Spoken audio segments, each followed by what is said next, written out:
Hey there, welcome to Broaderos. Tonight, we've got hours of chilling horror stories combined with soothing rain sounds to help you relax and sleep. Before you drift off, leave a comment below and let us know where you're listening from and what time it is. And don't forget to hit that like button and subscribe right away. If you end up not enjoying it, you can always take it back later. Get cozy and let the fear take over.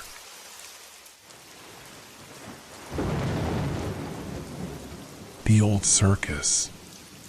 Have you ever heard the whispering winds that seem to carry the echoes of forgotten laughter? Or felt a chill run down your spine at the mere mention of an abandoned place where shadows linger and time stands still? I had always been fascinated by such stories, but never did I think I would find myself at the center of one. My name is Alex, and this is how I stumbled upon the legend of the Old Circus. It all began one crisp autumn evening. The leaves crunched beneath our feet as I, along with four close friends, Emma, Jake, Sarah, and Mark, gathered around a flickering campfire at the edge of Willow Creek. The air was thick with the scent of pine and the faint crackling of the flames. Laughter filled the night as we exchanged tales of our adventures, but when Jake mentioned the Old Circus, an eerie hush fell over us. "Have you guys heard about the noises?" he asked, his voice dropping to a conspiratorial whisper. "They say the clowns still haunt the place, vengeful spirits that want to keep anyone away who dares to trespass." I leaned closer, intrigued. "No way. You're telling me that a bunch of creepy clowns are going to pop out and scare us?" Emma scoffed, her eyes gleaming with mischief. "Maybe we should check it out. What's the worst that could happen?" Her words hung in the air, taunting us, daring us to step into the unknown. I felt a thrill at the thought, but also a creeping sense of dread. I had heard the stories, strange lights flickering in the distance, unnatural sounds piercing the silence of the night.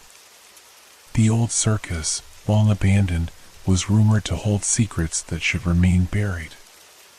Mark, always the voice of reason, shook his head. "You guys are nuts. That place is dangerous. People have gone missing." But his warning only fueled our curiosity. We had spent countless summer nights sharing ghost stories, always promising each other we would face our fears. As the fire crackled, I exchanged glances with my friends. We all felt it, the thrill of adventure mixed with the faintest whisper of apprehension. The decision was made. We would go to the Old Circus, just to prove Jake wrong. What could possibly go wrong? Little did we know that this choice would lead us down a path we could never have imagined. That night, I lay in my sleeping bag, staring up at the stars through the trees. The cool breeze danced around us, but I felt a heaviness in the air. It was as if the night itself was holding its breath, warning us of the darkness that awaited. As I drifted into a restless sleep, I heard something, a faint sound that echoed through the woods. A distant, haunting laughter that sent chills down my spine. I dismissed it as my imagination, a figment of my overactive mind, but a seed of doubt had been planted. What if the stories were true? What if the Old Circus held more than just memories of the past? Word had spread about the Old Circus like wildfire in our small town, each retelling more embellished than the last. Children spoke of it in hushed tones, their eyes wide with fear. Adults would change the subject whenever it was brought up, as if acknowledging its existence would conjure something sinister. And yet, here we were, a group of friends about to embark on a journey into the heart of darkness, our curiosity blinding us to the warnings. The next morning, excitement buzzed through the group as we planned our trip. The sun shone brightly, but the foreboding feeling lingered in the back of my mind. I shared my concerns with Emma, who brushed them off with a laugh. "You're just scared of a couple of clowns," she teased, nudging my shoulder. As we gathered supplies, flashlights, snacks, and courage, I couldn't shake the feeling that we were walking into a trap, that the old circus was waiting for us. But the thrill of exploration drowned out my fears. After all, we were just a group of friends looking for a little excitement, right? As we drove toward the outskirts of town, the landscape shifted. Trees loomed overhead, their branches twisting like skeletal fingers reaching for the sky. The vibrant colors of the world outside began to fade, replaced by a gloomy gray that seeped into the atmosphere. The road narrowed, winding through the forest until we finally spotted it, a rusted sign creaking in the wind, barely legible, "Welcome to the old circus." My heart raced as we stepped out of the car, the air thick with anticipation and the scent of decay. The sight of the dilapidated entrance sent a shiver down my spine. Once vibrant tents now sagged like weary giants, their colors faded and peeling. The main tent stood in the center, a monstrous silhouette against the gray sky. We exchanged nervous glances, each of us feeling the weight of the moment. There was an electric energy in the air, a sense that we were being watched. But curiosity propelled us forward. Together, we crossed the threshold, stepping into the world of the unknown. As we stepped through the entrance of the old circus, a hush enveloped us. The air inside was stale, thick with the scent of mold and something far more unsettling, fear. Shadows danced in the dim light, cast by our flickering flashlights as we swept them across the dusty ground. It was as if the circus had been frozen in time, a forgotten relic of joy turned to sorrow. The main tent loomed before us, its once vibrant stripes now faded to a sickly yellow and gray. The flaps hung limply, and a gentle breeze rustled them, producing a sound that mimicked whispers. A knot tightened in my stomach, but I pushed it aside, determined not to show any weakness in front of my friends. "Is anyone else getting the creeps?" Mark murmured, scanning the area with unease. "I mean, this place is straight out of a horror movie." "Stop being such a baby," Emma shot back playfully, though even she couldn't hide the slight tremor in her voice. She stepped forward, her adventurous spirit unwilling to be dimmed. "Let's check out the ring." The warm path led us toward the center of the tent, where the once glorious performance space lay in ruins. The ring, encircled by decaying bleachers, was now overgrown with weeds and scattered debris. Old, rusted props littered the ground, broken juggling pins, faded posters peeling from the walls, and a cracked clown nose half buried in the dirt. It was like stepping into a graveyard of forgotten dreams. We gathered around the ring, our voices hushed, the thrill of exploration overshadowed by an unsettling weight in the air. I ran my fingers along the edge of a dusty barrel, feeling the rough wood under my fingertips. "Can you believe people used to come here to watch the shows?" I asked, trying to lighten the mood. "Now it's just a ghost town." "Ghosts or not, this place is creepy as hell," Jake replied, his eyes darting nervously toward the shadows. "I swear I heard something just now." "Stop it," Sarah interjected, a nervous laugh escaping her lips. "Let's just take a few pictures and get out of here before the clowns come for us." With that, Emma began snapping photos, her flash illuminating the haunting remnants of the circus. Each click echoed like a gunshot in the silence, breaking the spell of stillness that hung around us. I watched as shadows shifted just out of the light, sending another shiver racing down my spine. As we moved deeper into the circus grounds, we stumbled upon a series of makeshift tents, their fabric faded and tattered. I peered inside one, discovering old costumes strewn about, a moth-eaten lion suit, a harlequin outfit covered in dust, and a forgotten stack of bright, cracked juggling balls. They felt like remnants of a life once lived, each item imbued with its own stories of laughter and joy, now faded into obscurity. Look at this, Mark exclaimed, pulling out a frayed clown wig. Should I put it on? He grinned, the momentarily light-hearted banter echoing off the walls. Please don't, I said, trying to keep my voice steady. Let's not make this any more ridiculous than it already is. My heart raced as I glanced around, half expecting a spectral jester to emerge from the shadows, laughing at our foolishness. We wandered further, compelled by a mix of excitement and unease. Each corner we turned seemed to echo with distant laughter, a lingering reminder of the joy that had once thrived here, now twisted into something sinister. The atmosphere grew thicker, more oppressive, as if the very walls were closing in on us. Suddenly, Jake paused, his face pale. Did anyone else hear that? He whispered, his voice barely above a breath. A chilling silence followed, and we all strained our ears. In the distance, a soft sound emerged, a low, rhythmic thumping that seemed to echo through the night. It was almost like footsteps.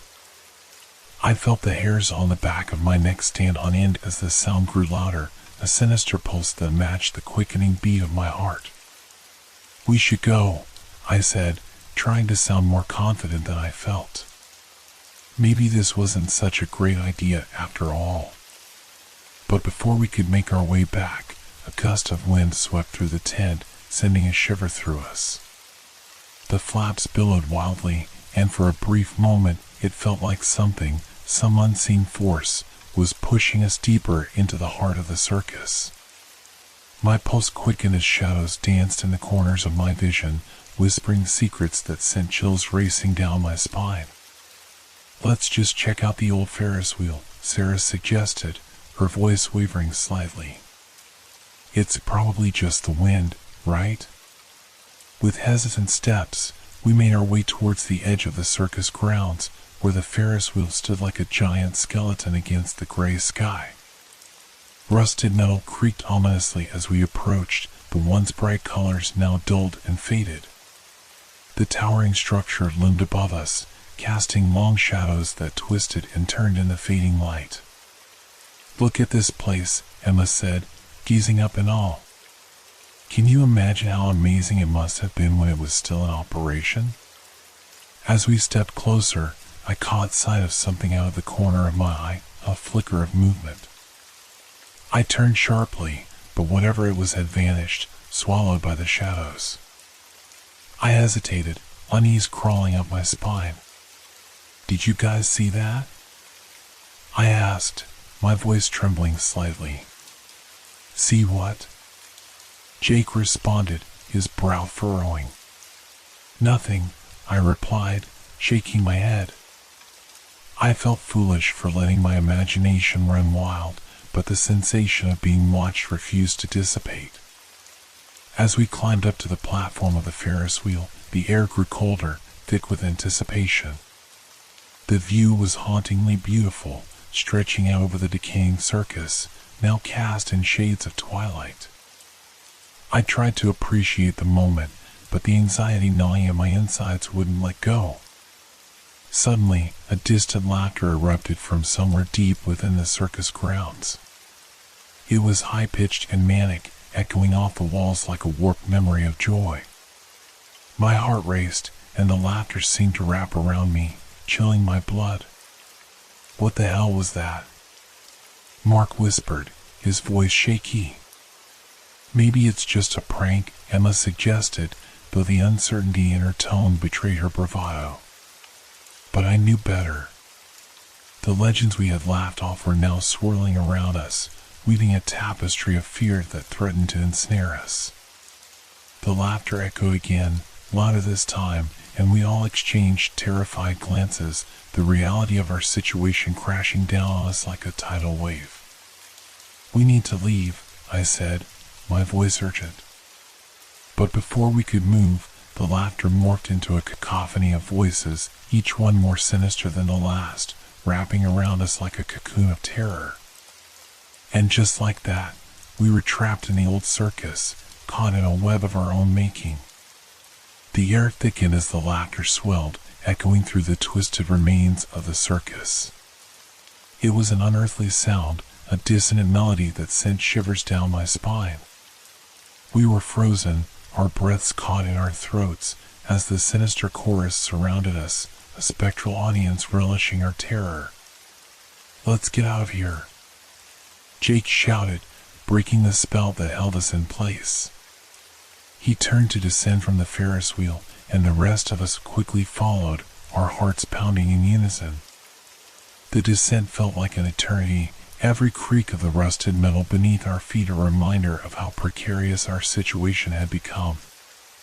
As we reached the ground, the laughter faded into an eerie silence, but the weight of our fear remained. We huddled together, the atmosphere thick with dread. The fading light cast long shadows across our path, twisting and contorting like the phantoms of the past. I scanned our surroundings, my heart racing as I fought against the overwhelming urge to flee. "Maybe we should stick together," Sarah suggested, her voice shaky. "There's safety in numbers, right?" "Yeah, but what if we just run into whatever that was?" Mark replied, his eyes darting around. "We need a plan." The lingering laughter still echoed in my mind, gnawing at my resolve. "Let's head back to the main tent.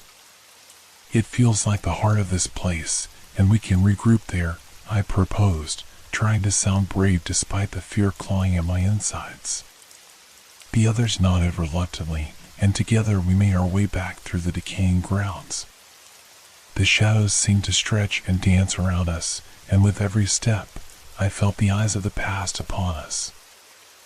I could almost hear the whispers of the performers, their dreams now trapped within the walls of this forgotten place. As we entered the main tent, a sudden gust of wind flapped the canvas flaps violently, creating a cacophony of sounds that felt alive. The interior was even darker than before, our flashlights casting flickering beams of light that barely pierced the thick gloom. "Let's stick close," Emma said, her voice trembling as she stepped deeper into the shadows. "We'll find a way out." We began searching for an exit, moving cautiously through the remnants of the circus. As we weaved between the scattered props and old costumes, I couldn't shake the feeling that we were being followed. Every creak of the floorboards felt like a warning, every gust of wind a reminder of the unseen presence that lurked within.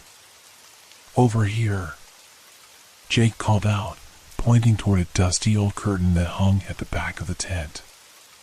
"Maybe there's another way out." We gathered around him, and with a shared sense of trepidation, we pulled the curtain aside.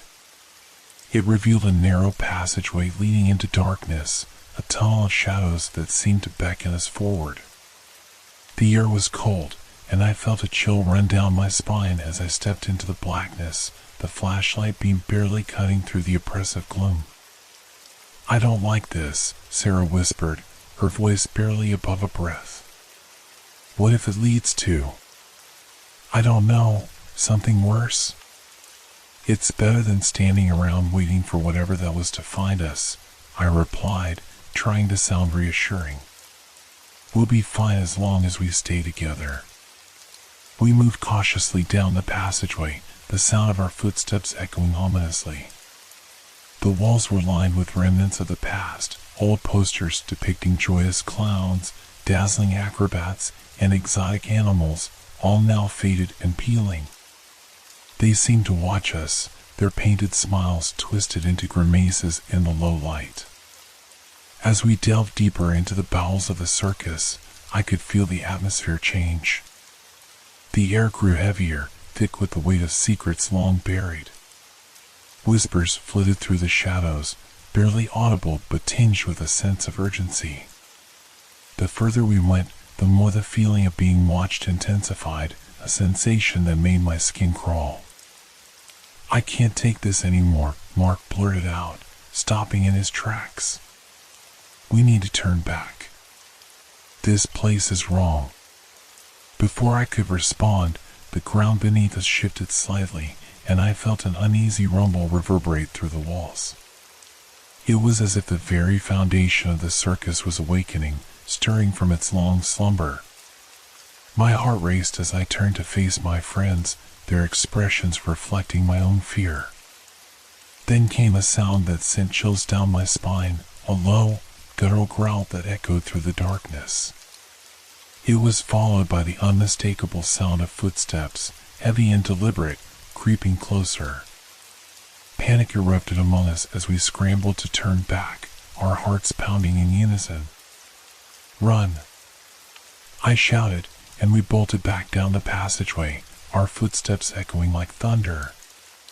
The growl grew louder behind us, a terrifying reminder of the danger closing in.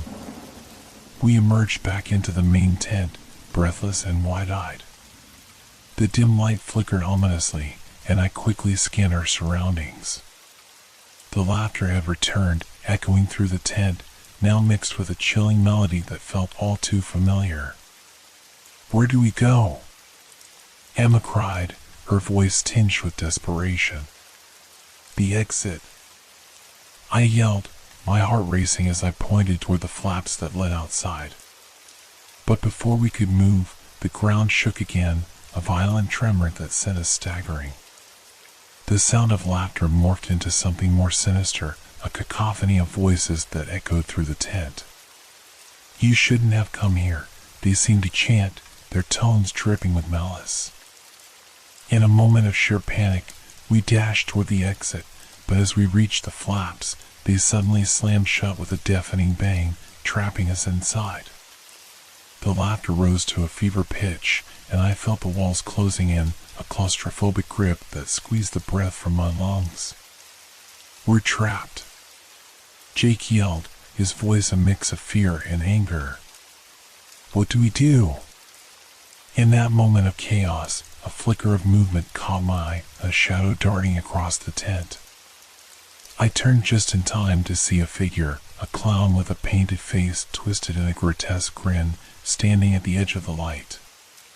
My heart dropped into my stomach as it raised a hand, beckoning us forward with a slow, deliberate motion. "Come play with us," it whispered, its voice a chilling melody that echoed in my mind. Panic surged within me as I backed away, but the others were frozen, entranced by the figure that stood before us. I could feel the darkness pressing in around us, the shadows twisting and writhing as if alive. "Don't look at it," I shouted, trying to snap my friends out of their trance. "We need to get out." But as I turned to lead them back, another figure emerged from the shadows, another clown, this one holding a mallet, its grin wide and manic. The air crackled with fear as the two figures closed in, their laughter mingling with the haunting melody that filled the tent. Desperation clawed at my insides. We were out of options, trapped in a nightmare with no way out. I had to think fast. "We have to fight back," I yelled, adrenaline coursing through me as I scanned the area for anything we could use as a weapon. Then, I spotted an old juggling pin lying on the ground. I dashed toward it, grabbing it in a firm grip as the clowns advanced. "Stay together. We fight," I called out, holding the pin like a sword. My heart raced as I faced the approaching figures, fear mixing with the determination to survive. We had come to uncover the secrets of the old circus, but now we were about to face the horrors hidden within. With my friends rallying behind me, we braced ourselves for the inevitable confrontation, knowing that whatever awaited us in the shadows would not let us leave easily. The two clowns, their painted faces contorted in grotesque glee, advanced slowly, almost tauntingly, as if relishing the fear that hung thick in the air. My heart thundered in my chest as I gripped the juggling pin tighter, its weight oddly comforting in my hand. I turned to my friends, who were still reeling from the terror surrounding us. "Focus," I shouted, my voice steadying as adrenaline coursed through me. "We need to stand together." The clown's laughter echoed through the tent, each chuckle dripping with malice. "You shouldn't have come here," the first one hissed, his voice a chilling whisper that made the hairs on my arms stand on end. "Now, you pay the price." The second clown raised its mallet, the metal glinting ominously in the dim light. My mind raced, recalling the stories we had heard, tales of those who ventured into the old circus, never to return. The legends weren't just stories, they were warnings, and we had ignored them. "On my count, we charge," I said, my voice filled with determination. "1, 2. But before I could finish, the clowns lunged forward. I swung the juggling pin with all my strength, connecting with the first clown's outstretched arm. It recoiled, letting out a high-pitched scream that echoed through the tent. I felt a surge of triumph. Maybe we could fight our way out. "Get back," Mark yelled, grabbing a broken piece of wood from the ground and swinging it toward the second clown. The makeshift weapon collided with its shoulder, causing it to stumble, but it quickly regained its balance, a twisted smile plastered across its face. "You think you can hurt us?" it taunted, unfazed by the blows we dealt. "We are the spirits of this place. You are nothing but intruders." With a sickening thud, the second clown swung its mallet, barely missing Mark, who ducked just in time. We scrambled back, adrenaline coursing through us as we fought to keep our ground. Each strike, each dodge, was fueled by the raw instinct to survive. "Stay together," I shouted, trying to herd my friends toward the exit. The laughter reverberated through the air, echoing off the tent walls, and I could feel the oppressive weight of the clowns closing in on us. "Don't let them surround you," Sarah yelled, her voice trembling. I caught a glimpse of the clowns exchanging glances, their grins widening as they moved in unison. It was a dance of death, a twisted performance meant to frighten and disorient us. I could see that our panic was feeding them, that they thrived on the fear radiating from us. "Focus. Aim for their heads," I cried, my voice rising above the chaos. Emma grabbed an old acrobatic hoop lying on the ground and threw it at the nearest clown, aiming for its head. The hoop missed, but distracted it long enough for me to charge in, swinging the juggling pin again. This time, I hit it squarely in the shoulder, sending it stumbling backward. In that fleeting moment of advantage, we pressed forward, determined to push through the wall of madness. The second clown swung its mallet wildly, but we ducked and dodged, our movements synchronized by sheer desperation. "Now! Run for the exit," I yelled, feeling the clown's presence looming behind us. The laughter faded slightly, replaced by a growl of frustration as they realized their prey was slipping away. We sprinted toward the flaps of the main tent, my heart racing as I pushed through the heavy fabric. The cold night air hit me like a wave, refreshing yet terrifying. We had made it outside, but I could hear the clowns behind us, their laughter rising again, more furious this time. "Where do we go?" Jake shouted, looking around frantically. "Over there." I pointed toward a cluster of old trailers, their rusted exteriors standing like sentinels in the darkness. "We can hide in one of those." We sprinted toward the trailers, the sound of our footsteps pounding against the ground as we sought refuge from the horrors we had just escaped. The laughter grew more distant, but I knew it wouldn't be long before they found us again. Reaching the first trailer, I yanked open the door and ushered everyone inside. The interior was dark and cramped, littered with remnants of the past, a broken chair, torn costumes, and faded posters that clung to the walls like memories refusing to fade. We crowded together, our breaths coming in heavy gasps, the adrenaline still surging through our veins. "Are we safe?" Sarah whispered, her eyes wide with fear. "For now," I replied, though uncertainty gnawed at my insides. I peered through the grimy window, scanning the circus grounds for any sign of the clowns. The night was silent, but I could feel the tension in the air, thick and suffocating. "What do we do next?" Mark asked, his voice shaky. "We need to find a way to get out of here," I said, my mind racing. "But we can't just walk out into the open. We have to figure out a plan." As we huddled together, I couldn't shake the feeling that we weren't alone. It was as if the very walls of the trailer were alive, whispering secrets, sharing the pain of all the lost souls who had come before us. I glanced at my friends, their faces illuminated by the weak light from my flashlight, and I knew we had to stick together, no matter the cost. Suddenly, a loud bang reverberated through the trailer, causing us all to jump. The door rattled as if something were trying to force its way in. Panic surged within me as I exchanged frantic glances with my friends. "It's them," Jake cried, backing away from the door. "We need to hold it shut," I shouted, rushing toward the door. I braced my back against it, feeling the pressure from the other side. "Help me!"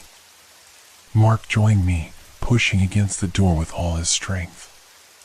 The sound of laughter erupted outside, a chorus of delight echoing through the night. "Let us in.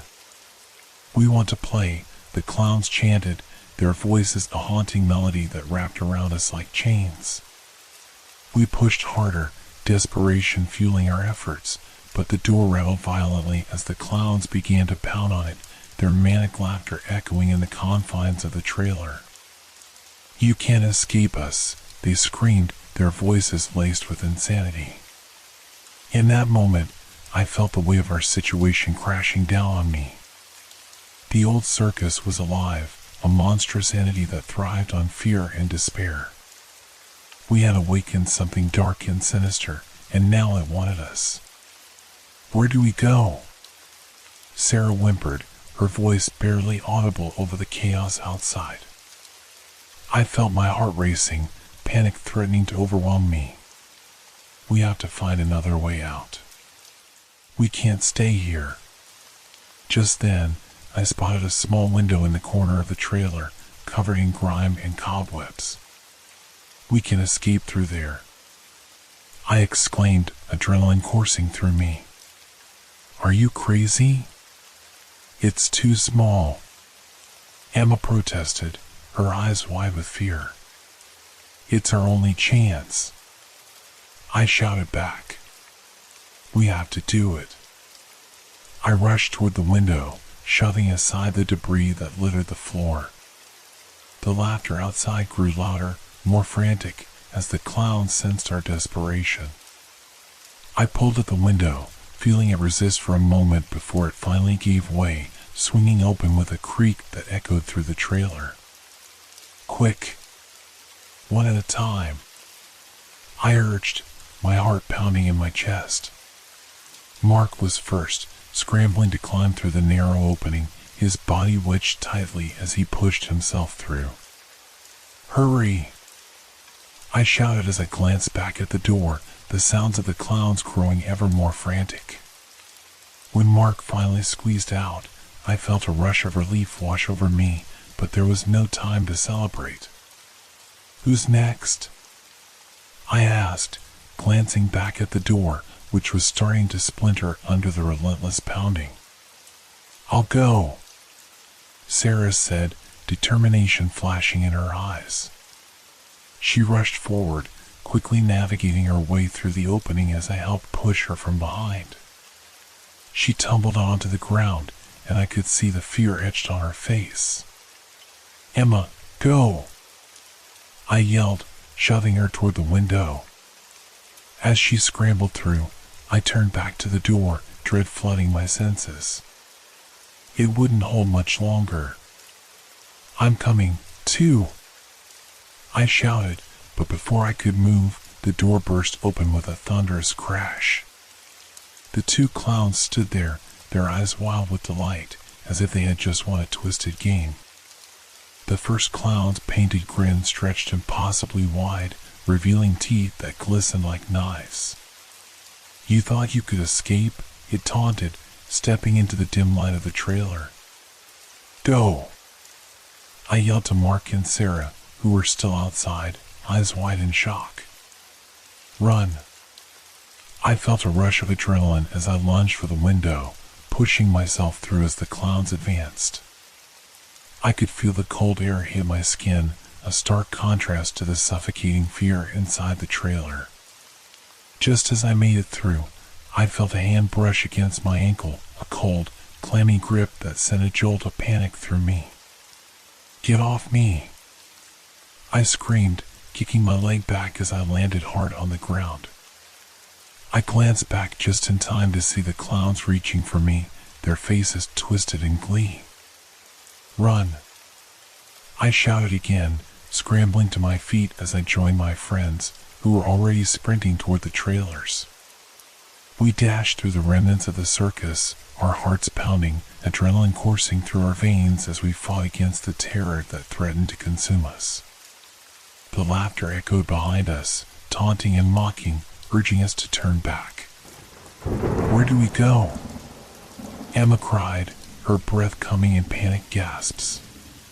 "Keep moving," I shouted, glancing back at the clowns who were now pursuing us with a speed that felt unnatural. "We need to find a way out of this place." We weaved through the twisted remains of the circus, dodging broken props and old tents, our instincts guiding us forward. The world around us blurred, shadows stretching and warping in the flickering light of our flashlights. As we reached the edge of the circus grounds, I spotted a faint light in the distance, flickering like a beacon of hope. "There!" I shouted, pointing toward it. "If we can make it to that light, we might be safe."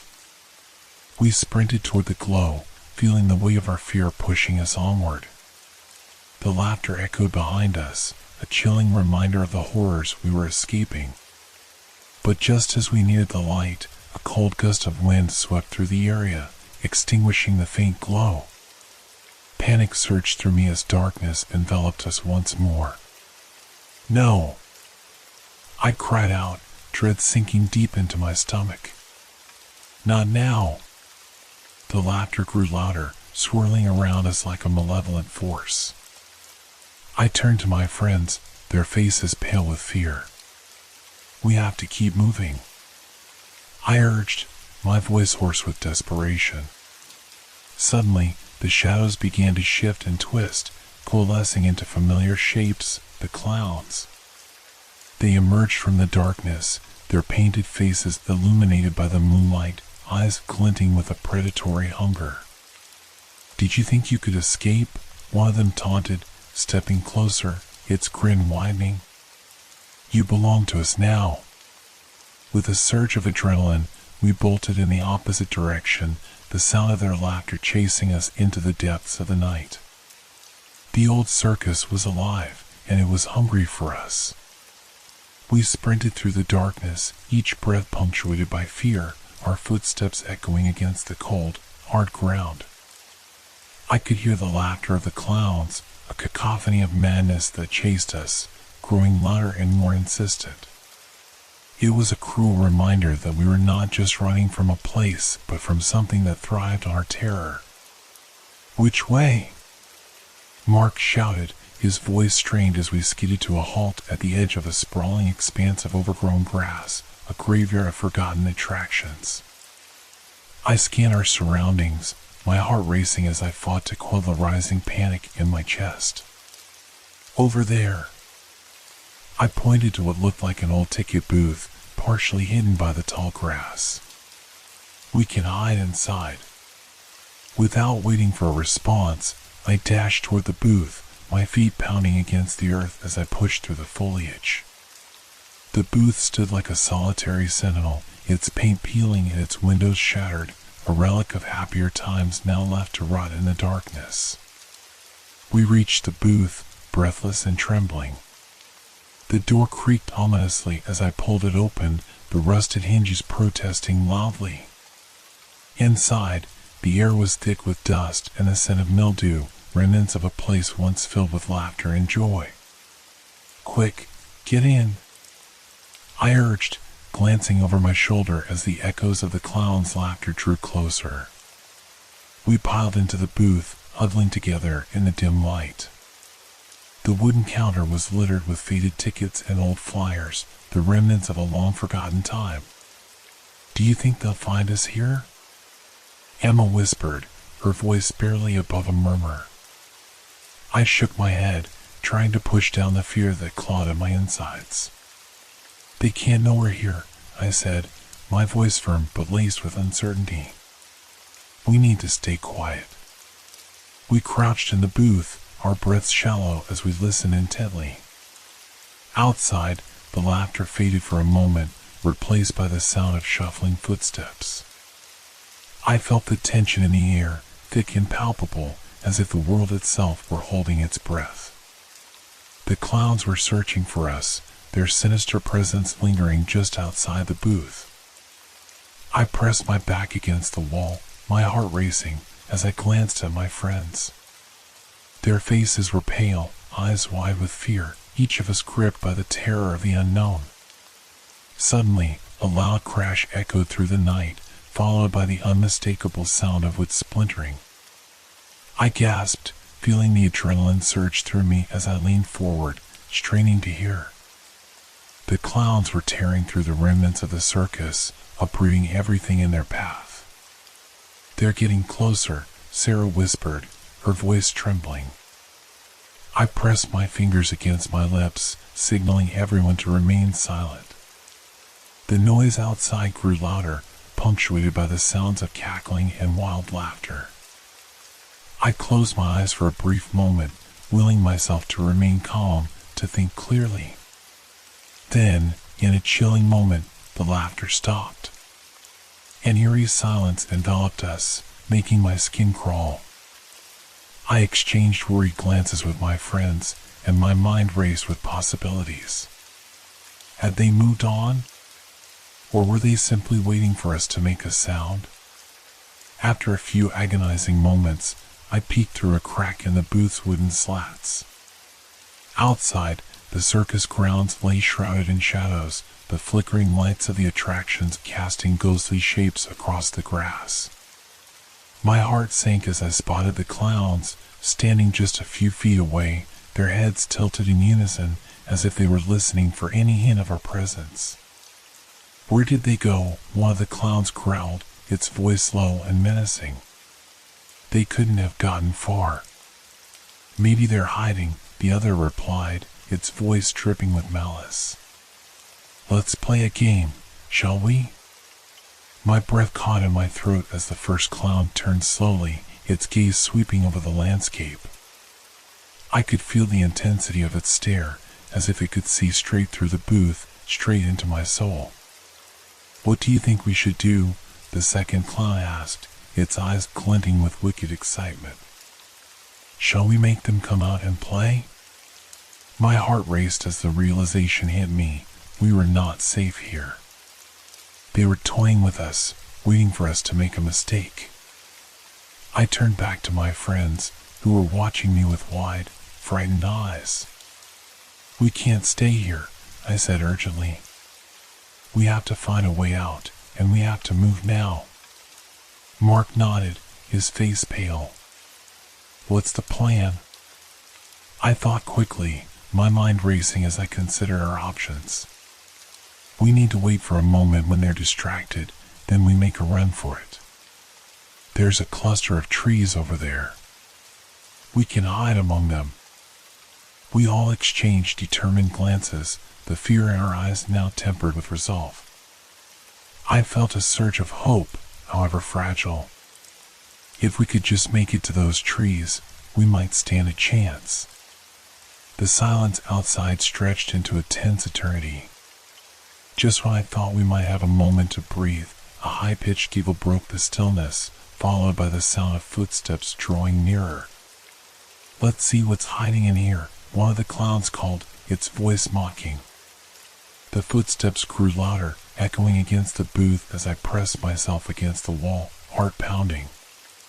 "On 3, we go," I whispered, adrenaline coursing through my veins. 1, 2. The door of the booth swung open with a loud creak, and the world outside erupted with chaos. "Found you," the clown exclaimed, its face illuminated in the dim light. My heart dropped as I saw it step into the booth, its twisted grin widening as it caught sight of us. Now, what do we have here?" it taunted, stepping closer. "Such little mice hiding in our little house." "Run!" I shouted, lunging past the clown and out into the night. The cool air hit me like a slap, invigorating and terrifying all at once. I could hear my friends close behind me as we sprinted toward the trees. The laughter erupted once more, this time echoing with a furious intensity as the clowns gave chase. Branches scratched at my arms and legs as we plunged into the thicket, weaving through the underbrush. The moonlight filtered through the leaves, casting eerie shadows that danced in the darkness, but I pushed onward, fueled by the desperate need to escape.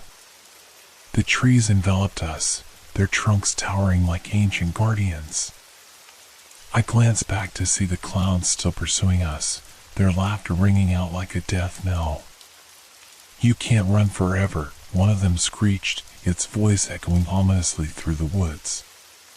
We burst through the trees, stumbling into a small clearing where the moonlight shone down like a spotlight. I felt a surge of hope as I looked around, searching for a way out, but then my heart sank again. In the center of the clearing stood an old carousel, its paint peeling and faded, a once beautiful attraction now a ghostly relic of the past. The horses, frozen in time, seemed to watch us with vacant eyes, their manes tangled and wild. "Look!" Sarah shouted, pointing at the carousel. "We can hide behind it." We dashed toward the structure, finding refuge behind the warm wooden base. My breath came in ragged gasps as I pressed my back against the carousel, the eerie stillness of the night enveloping us once more. The laughter of the clowns faded as they approached the clearing, their voices mixing with the rustling of leaves. "They must be nearby," one of them said, sounding almost gleeful. "They can't have gone far." My heart raced as I held my breath, straining to hear their movements. I could feel the tension in the air, thick and suffocating, as we crouched in the shadows, trying to remain as quiet as possible. Suddenly, the clowns burst into the clearing, their eyes gleaming with a maniacal joy. "Where are you, little friends?" one of them called, its voice echoing against the stillness. "It's time to play."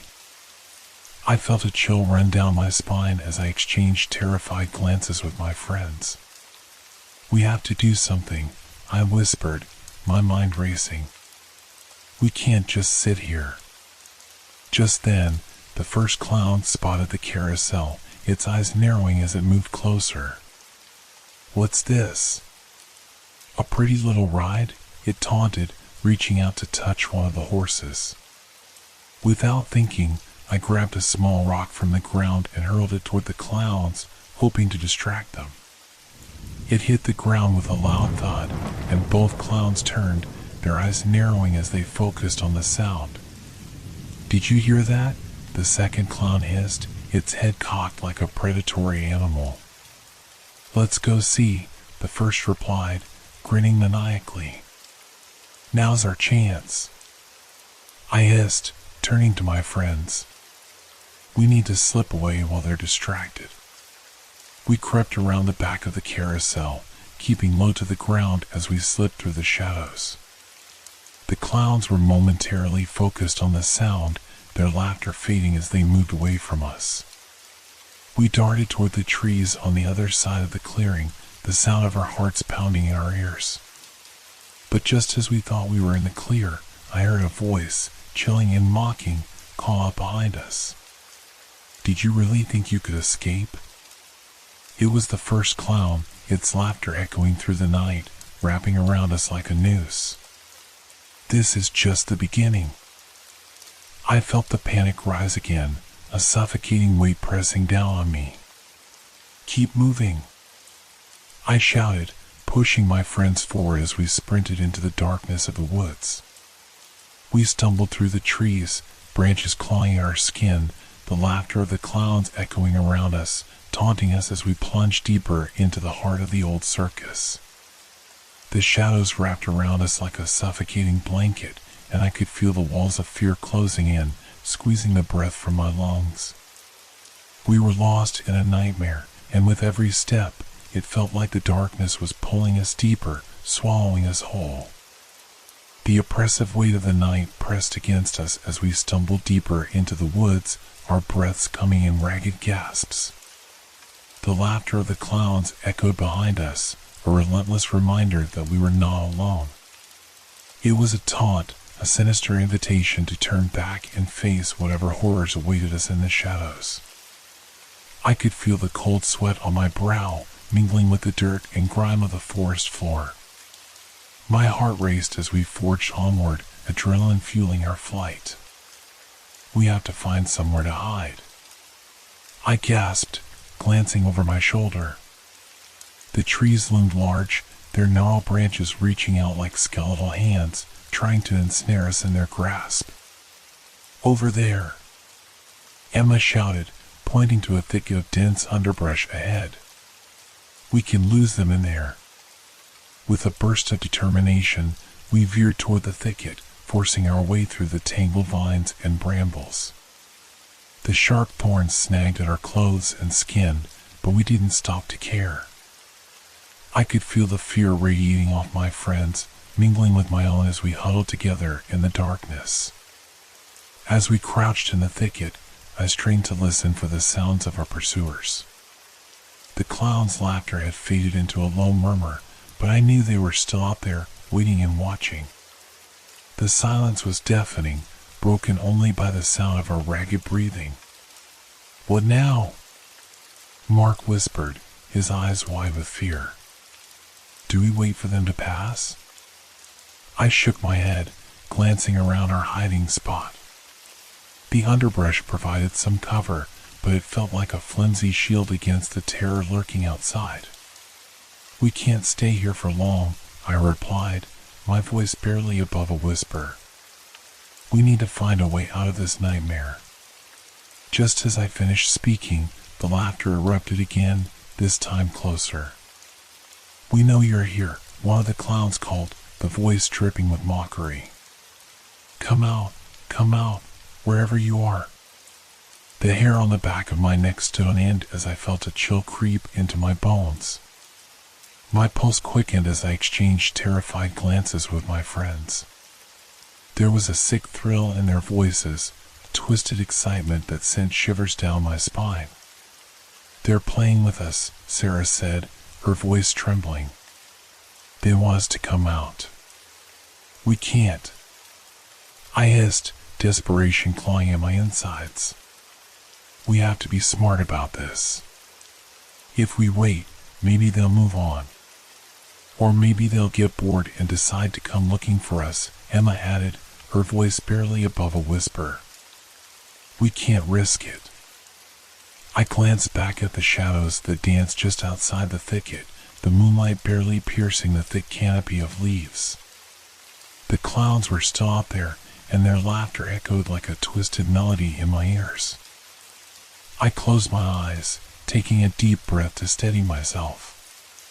"Okay, we need to create a distraction," I said, my mind racing. "If we can draw them away from here, we can make a run for it."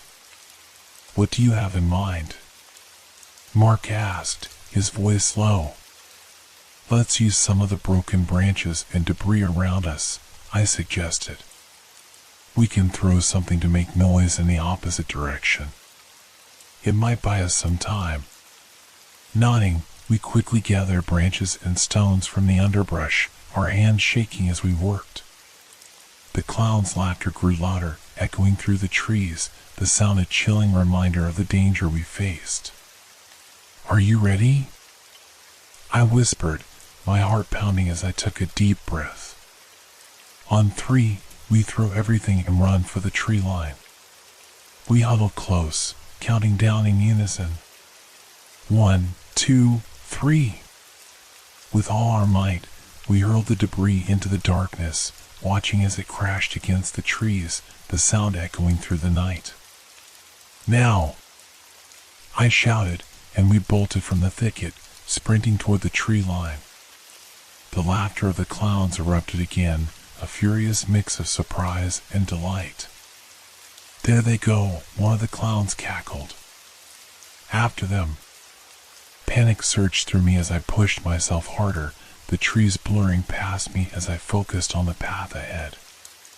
The ground was uneven, roots and rocks threatening to trip me as I ran, but I refused to look back. I could feel my friends close behind, their presence a small comfort amidst the chaos. We plunged into the darkness of the forest, the trees towering above us like ancient sentinels. The laughter followed us, echoing through the night like a haunting melody, wrapping around us like a noose. "Keep going," I shouted, my lungs burning as we weaved through the trees, adrenaline fueling our escape. "We have to find a way out."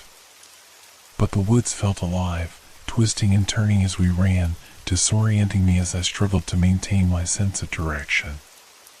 The laughter grew closer, the clowns relentless in their pursuit, a pack of predators eager to claim their prey. "Which way?" Mark panted, glancing back in a moment of panic. "Just keep running," I urged, forcing my legs to move faster, the underbrush scratching at my arms and legs as we pushed onward. Suddenly, the ground dipped sharply, and we tumbled down a small incline, landing in a tangled mess of leaves and branches. The fall knocked the breath from my lungs, and I gasped for air as I scrambled to my feet, glancing back at my friends. "Are you okay?" I asked, my heart racing as I took stock of the situation. "Yeah, I think so," Emma replied, brushing dirt from her arms. "But we need to move." The laughter of the clowns echoed above us, a twisted symphony that sent chills down my spine. "They're getting closer," I said, my voice laced with urgency. "We have to find somewhere to hide again." We sprinted through the thick underbrush, the laughter fading for a moment as we ducked into a small grove of trees, their thick trunks providing some semblance of cover. I pressed my back against one of the trunks, my heart pounding as I listened intently. "What do we do now?" Mark asked, his voice trembling with fear. "We wait," I replied, trying to calm my racing heart. "If they don't see us, maybe they'll move on." Minutes passed like hours as we huddled in the shadows, the darkness wrapping around us like a shroud. The laughter faded, replaced by eerie stillness that made the hairs on my arms stand on end. "Do you think we lost them?" Sarah whispered, her eyes darting nervously around the grove. "I don't know," I replied, my mind racing. "We need to be careful. They could be lurking anywhere." As if in response, a loud crack echoed through the trees, making us jump. "What was that?" Emma gasped, her eyes wide with terror. "Stay quiet," I hissed, holding my breath as I strained to listen. The sound of footsteps approached, deliberate and slow, the laughter returning in a low, mocking tone. "Where did you go?" one of the clowns called, its voice dripping with malice. "We just want to play." I felt a chill run down my spine as the footsteps grew closer, the clowns toying with us, savoring the thrill of the hunt. I glanced at my friends, their faces pale, eyes wide with fear, and I knew we couldn't stay here for long. "Get ready to move," I whispered, adrenaline coursing through me as I took a deep breath. "We have to find a way out, and fast." Just then, a familiar figure emerged from the darkness, a clown, its face twisted into a sickening grin. "Found you," it cackled, stepping closer. "Let the game begin." "Run," I shouted, pushing my friends forward as we burst from the grove, sprinting into the depths of the night. The clown's laughter chased us, a sinister melody echoing through the woods, urging us to keep moving. We dashed through the underbrush, the trees closing in around us as we fought against the terror that threatened to consume us. The night was alive with sound, the rustling of leaves, the crackle of twigs underfoot, the relentless laughter of the clowns growing closer.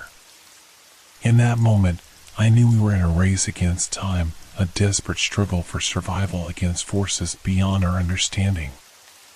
The old circus was alive, and it hungered for us.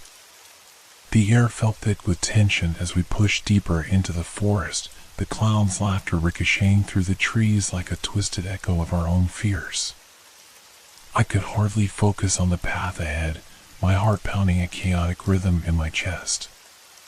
Every rustle of leaves and snap of a twig sent adrenaline surging through my veins, heightening my senses.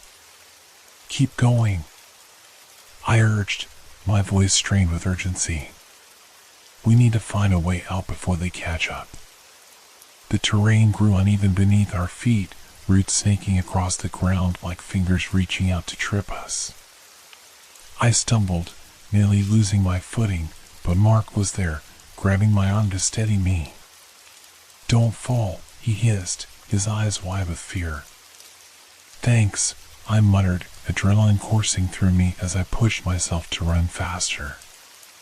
My mind raced, piecing together the fragments of our situation. We have to find a building or some sort of structure. We can't keep running forever. What about the big top? Sarah suggested breathlessly, her hair sticking to her forehead in sweaty clumps. "We can hide in there." I hesitated.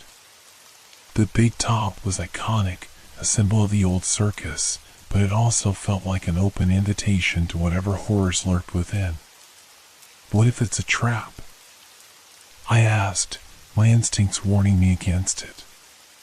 What if they're waiting for us? We don't have many options. Emma exclaimed, glancing over her shoulder as if expecting to see the clowns right behind us. We can't just keep running into the woods. I sighed, torn between the instinct to flee and the pressing need to find a sanctuary. Okay, the big top it is. But we have to be careful. We can't let them see us. As we made our way toward the center of the circus grounds, the distant outline of the big top loomed before us, its faded colors and tattered fabric swaying gently in the breeze like the ghost of a long-lost memory. The laughter faded slightly, but the clowns' voices echoed faintly, like the whispers of ghosts warning us to turn back.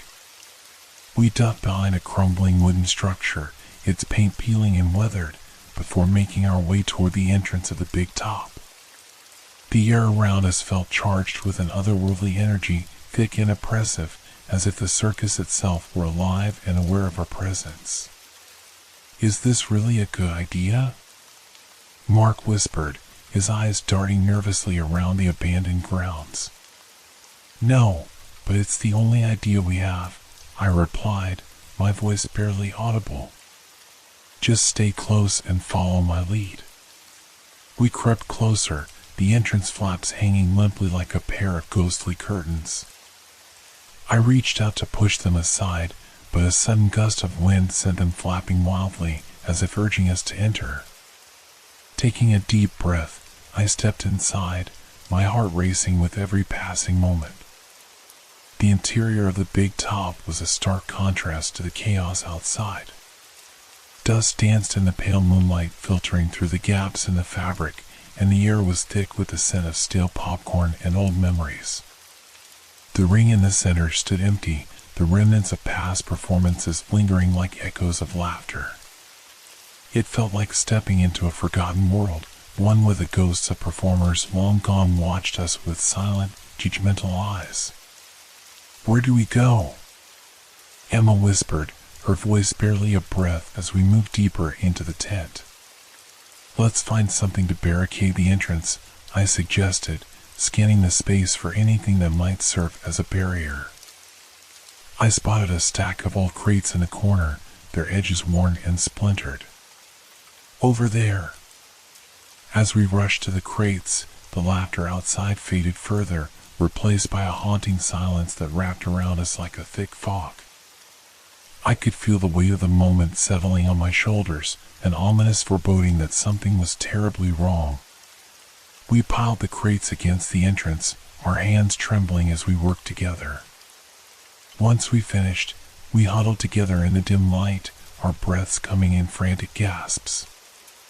"What now?" Mark asked, his voice shaking. "Are we safe here?" "For now," I replied, trying to project confidence even as doubt crept into my mind. "We can't let our guard down. They'll come looking for us." The silence felt heavy, a tangible entity that pressed against us. I could feel the tension in the air, thick and suffocating, as we waited for the inevitable return of our pursuers. Time stretched out, every second feeling like an eternity as we held our breath, straining to hear any sign of the clowns. Then, out of the stillness, I heard it, a faint rustle outside the tent, followed by a low, menacing chuckle. My stomach dropped, and I exchanged panicked glances with my friends. "They're out there," I whispered, my heart racing as the reality of our situation crashed down on me. "We have to stay quiet." We pressed ourselves against the crates, our breaths silent as we listened intently. The laughter grew louder, a chorus of sinister giggles echoing through the night. "Where are you hiding?" a voice taunted, filled with twisted glee. "We just want to play." I clenched my fists, fear gripping my heart like a vice. "They know we're here," I murmured. "We need to think of something, and fast." Mark's eyes darted around the tent, searching for an escape route. "What about the back exit?" he suggested, pointing to a dimly lit area at the rear of the tent. "If we can get there without them seeing us, we might have a chance." I nodded, desperation surging through me. "Let's go." On my count. We counted together, moving slowly and deliberately, our hearts pounding in sync with our quiet footfalls. I led the way, my mind racing as we crept toward the back of the tent, every muscle tense for the slightest sound. As we neared the rear exit, the laughter grew louder, and I could hear the clowns calling out to each other, their voices echoing around us. "They're getting closer," Emma whispered, her eyes wide with fear. I glanced back, and just as I did, the entrance flap swung open with a loud creak, silhouetting a figure in the doorway, a clown, its face painted with a grotesque smile that twisted my stomach into knots. "There you are," it cackled, stepping inside, its voice a melody of madness. "We've been looking everywhere for you. Run!" I screamed, pushing my friends forward as we darted toward the back exit. The clown lunged after us, its laughter ringing in our ears as we tore through the tent. I could feel the weight of its gaze on my back, a predator hunting its prey, and the primal urge to survive kicked in. We burst through the back exit, stumbling into the night air, but the world outside was just as dark and foreboding. We were in the heart of the old circus, surrounded by shadows and the eerie stillness of the abandoned grounds. "Where do we go now?" Sarah gasped, glancing around, panic evident in her eyes. "Anywhere but here," I shouted, urging them to move. "We have to find a way out." We raced across the open space, the laughter of the clowns following us like a dark specter, relentless and haunting. The tents loomed around us, twisted shapes against the night sky, each one holding its own secrets and terrors. "Head for the woods," I yelled, pointing toward the tree line that marked the edge of the circus grounds. "We can lose them in there." We sprinted toward the trees, my heart pounding in my chest as I fought to keep my fear at bay. The laughter echoed behind us, a relentless reminder that the clowns were still on our trail, their thirst for chaos unquenchable. As we reached the tree line, I glanced back to see the silhouette of the clown standing at the edge of the light, its eyes glinting in the darkness like a predator stalking its prey. "Doe! Doe!" I shouted, pushing my friends forward as we plunged into the woods, the darkness swallowing us whole. The forest was a cacophony of sounds, the rustling of leaves and the snapping of twigs under our feet blending into a frantic symphony of survival. We ran deeper into the trees, branches clawing at us as if trying to pull us back into the nightmare we had escaped. "Keep moving," I urged, my voice breaking as we sprinted through the thick underbrush. "We have to find somewhere to hide." Suddenly, I tripped over a gnarled root, falling to the ground with a heavy thud. Pain shot through my ankle, but I pushed through it, scrambling to my feet as I looked back to see my friends halting a few steps ahead, fear etched on their faces. "Come on. We can't stop," I gasped, forcing my legs to move despite the pain. Just then, the laughter erupted again, loud and menacing, echoing through the trees like a twisted symphony. "You can't hide from us," one of the clowns shouted, the voice chillingly close. "We're coming for you." With a surge of adrenaline, I pushed forward, my heart racing as we fled deeper into the forest. I could hear the sounds of pursuit growing louder behind us, the laughter chasing us through the trees, relentless and haunting. "Where do we go?" Mark shouted, his voice strained. "Anywhere but here," I yelled back, my mind racing for options.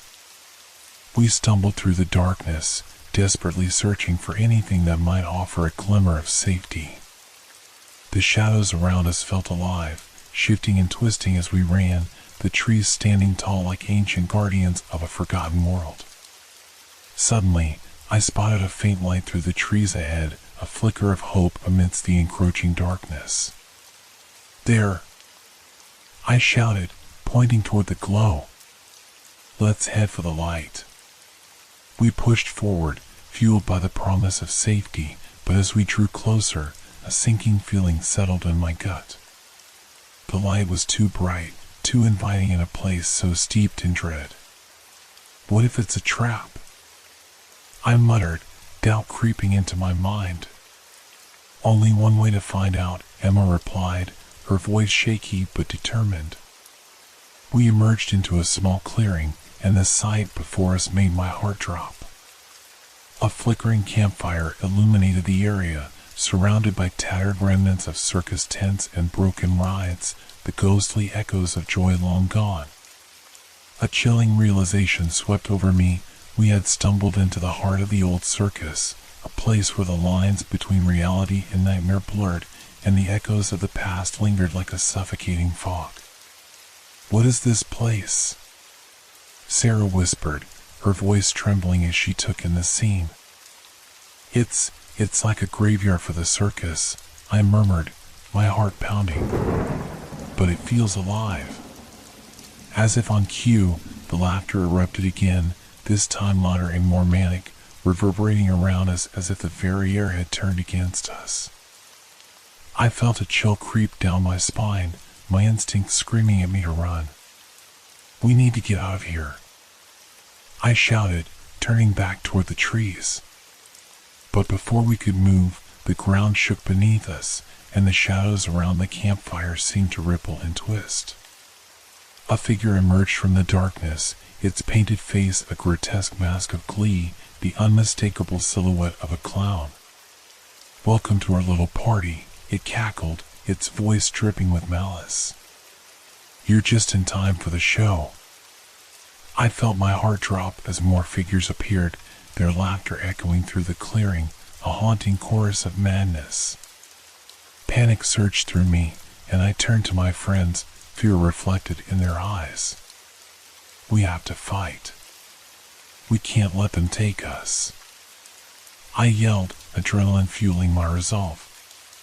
"Right," Mark said, his eyes wide with determination. "What do we do?"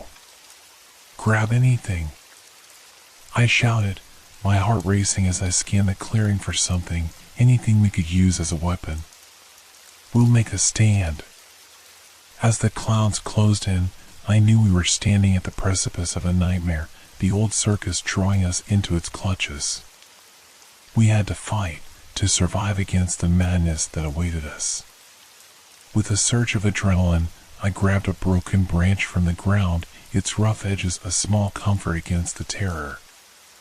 Let's show them we're not afraid, I shouted, rallying my friends as the clowns approached, their laughter rising to a fever pitch. In that moment, I felt a flicker of hope amidst the chaos. We were not just prey, we were warriors, ready to face the darkness that lurked within the old circus. With makeshift weapons in hand, we braced ourselves for the inevitable clash against the nightmarish clowns that surrounded us. Their faces were painted in grotesque colors, smiles stretching too wide, eyes glinting with a manic delight. The flickering light from the campfire cast eerie shadows, making them appear even more otherworldly. Stay together, I commanded, trying to mask my own fear with authority. We fight as one. We can't let them divide us. The lead clown, its laughter echoing like a siren's call, stepped closer, tilting its head with a twisted grin. Oh, sweet little morsels, you think you can fight us? It extended a hand, revealing sharp, glinting fingernails that looked like they could easily tear flesh. We just want to play. Playtime is over, I shouted, clutching my branch tightly. We're not your toys. As if responding to my challenge, the clowns lunged forward, their movements impossibly agile, like marionettes with strings pulled by unseen hands. Mark swung his branch at the nearest clown, connecting with a sickening thud. The creature staggered back, a look of surprise crossing its painted face. Keep going, Emma yelled, her voice filled with a fierce determination that surprised me. She darted to the side, using the momentum to strike at another clown, her branch whistling through the air before it connected with a resounding crack. I joined the fray, swinging my branch wildly as the clowns closed in. The forest around us felt alive, the trees swaying as if they were spectators to our desperate struggle. My breath came in quick gasps, each swing of my weapon fueled by the adrenaline coursing through my veins. Don't let them surround us, I shouted, fear creeping into my voice as I glanced back to see a group of clowns forming a semicircle behind us, their laughter filling the air like a taunt. Over here, Mark yelled, darting toward the flickering campfire. We could use the light to our advantage, I thought. I followed him, Emma and Sarah close behind, each of us swinging our branches to keep the clowns at bay. The clowns danced around us, their laughter becoming more discordant, a cacophony that echoed through the night. One lunged for me, its hands outstretched, but I sidestepped just in time, swinging my branch in a wide arc. It connected with a loud crack against its face, sending it sprawling to the ground. Nice shot, Sarah cheered, a flicker of hope sparking in her eyes. But the victory was short-lived. The other clowns, enraged, surged forward with renewed vigor, their eyes wild with fury. You think you can escape? One of them screeched, its voice a high-pitched wail that pierced the night. I glanced around, searching for an escape route, but the shadows were closing in. We need to regroup, I shouted. To the trees. We dashed toward the edge of the clearing, the underbrush crackling under our feet. As we reached the tree line, I turned to see the clowns hesitating at the perimeter of the light, their laughter fading to frustrated growls. They seemed wary of crossing into the darkness of the forest, and for a moment, I felt a flicker of hope. Quick! Let's climb, Mark urged, pointing to a sturdy tree with low-hanging branches. Without thinking, we scrambled up, our hearts racing as we ascended into the safety of the branches. The bark scratched at my palms, but I ignored the pain, focusing on the sounds of the chaos below. From our vantage point, we watched as the clowns milled around the fire, their expressions shifting from fury to curiosity. "They think they can hide from us," one clown shouted, kicking at the remnants of the campfire, sending embers scattering into the air. "They're just scared little kids," another sneered, pacing like a predator waiting for its prey to emerge. "Let's play a game," a third clown suggested, its voice dripping with malice. "Hide and seek. We'll find you, little rabbits." Fear settled heavily in my chest. "We can't let them know we're here," I whispered, urging my friends to stay silent. "Just stay still." As we clung to the branches, the clowns began searching the clearing, their laughter echoing through the night. The darkness concealed us for now, but I could feel the tension in the air, the imminent danger lurking just beyond the safety of the trees. "What do we do now?" Emma asked, her voice barely above a whisper. "They're going to find us." "We wait," I replied, forcing calmness into my tone. "We have to give them time to move away. Then we can make a run for it." Minutes dragged on, each second stretching into eternity as we listened to the clowns' voices ring out through the night. They tore through the clearing, searching for us with manic enthusiasm, their laughter a chilling reminder of our precarious situation. Suddenly, one of the clowns stopped, its head tilting in our direction. "What's that?" it hissed, its eyes narrowing. "I smell fear." My heart raced, and I froze, barely breathing as I strained to hear the footsteps that seemed to be approaching. The clown crept toward the tree, its gaze scanning the branches. Come out, wherever you are," it sang, a twisted lullaby that made my skin crawl. I dared not move, praying that the darkness would conceal us. But as it reached the tree, I could see its painted smile widen, revealing yellow teeth that glinted in the dim light. "I can smell you," it called out, its voice dripping with anticipation.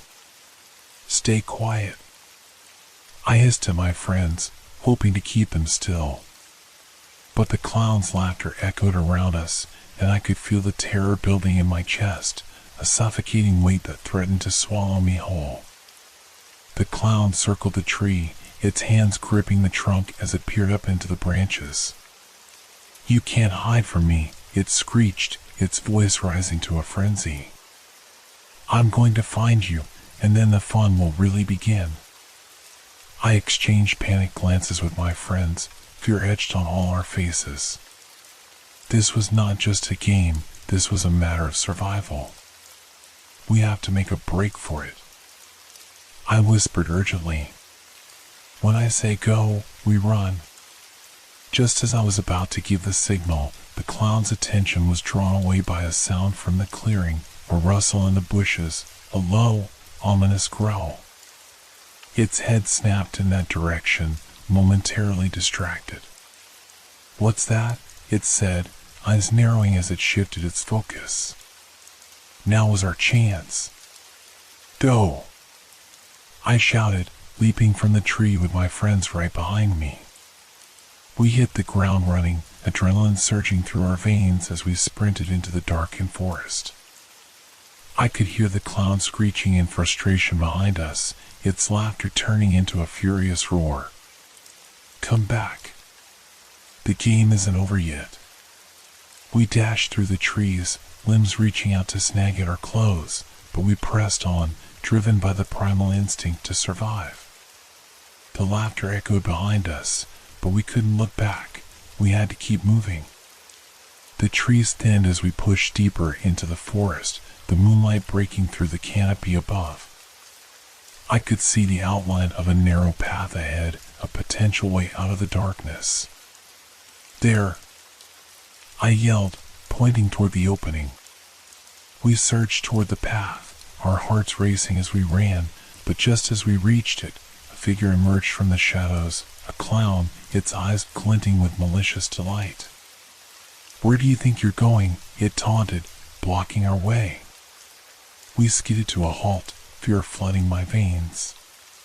"Turn back," I shouted, trying to sound brave, but my voice trembled.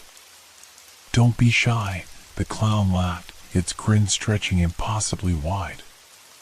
"We just want to play." In that moment, everything within me screamed to fight, to escape this nightmare that had become our reality. I could see the determination in my friend's eyes, a shared resolve igniting as we stepped forward together. "Get ready," I shouted, clutching my branch tightly.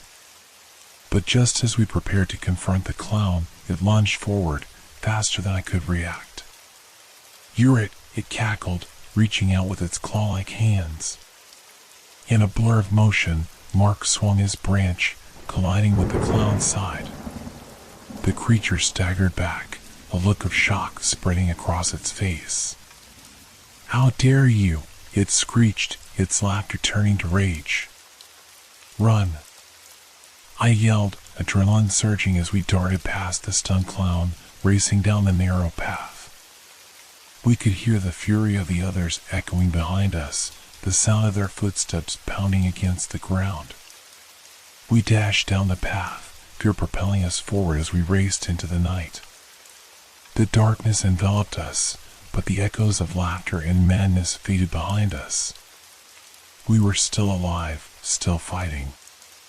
"Keep going," Emma urged, her voice a beacon of hope as we pressed deeper into the forest.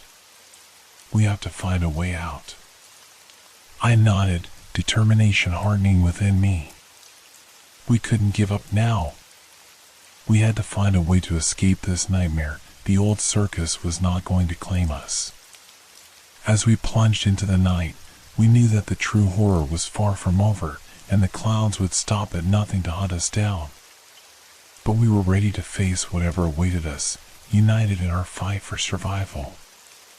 The path twisted ahead of us, winding through the dense trees like a serpent ready to strike.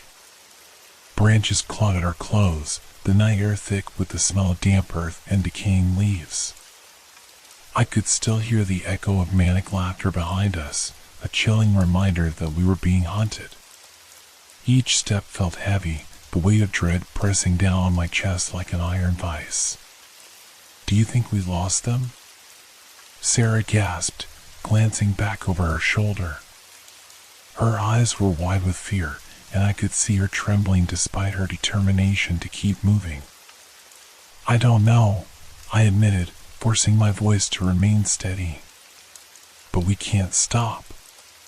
We have to keep going." Mark led the way, navigating the uneven ground with surprising speed.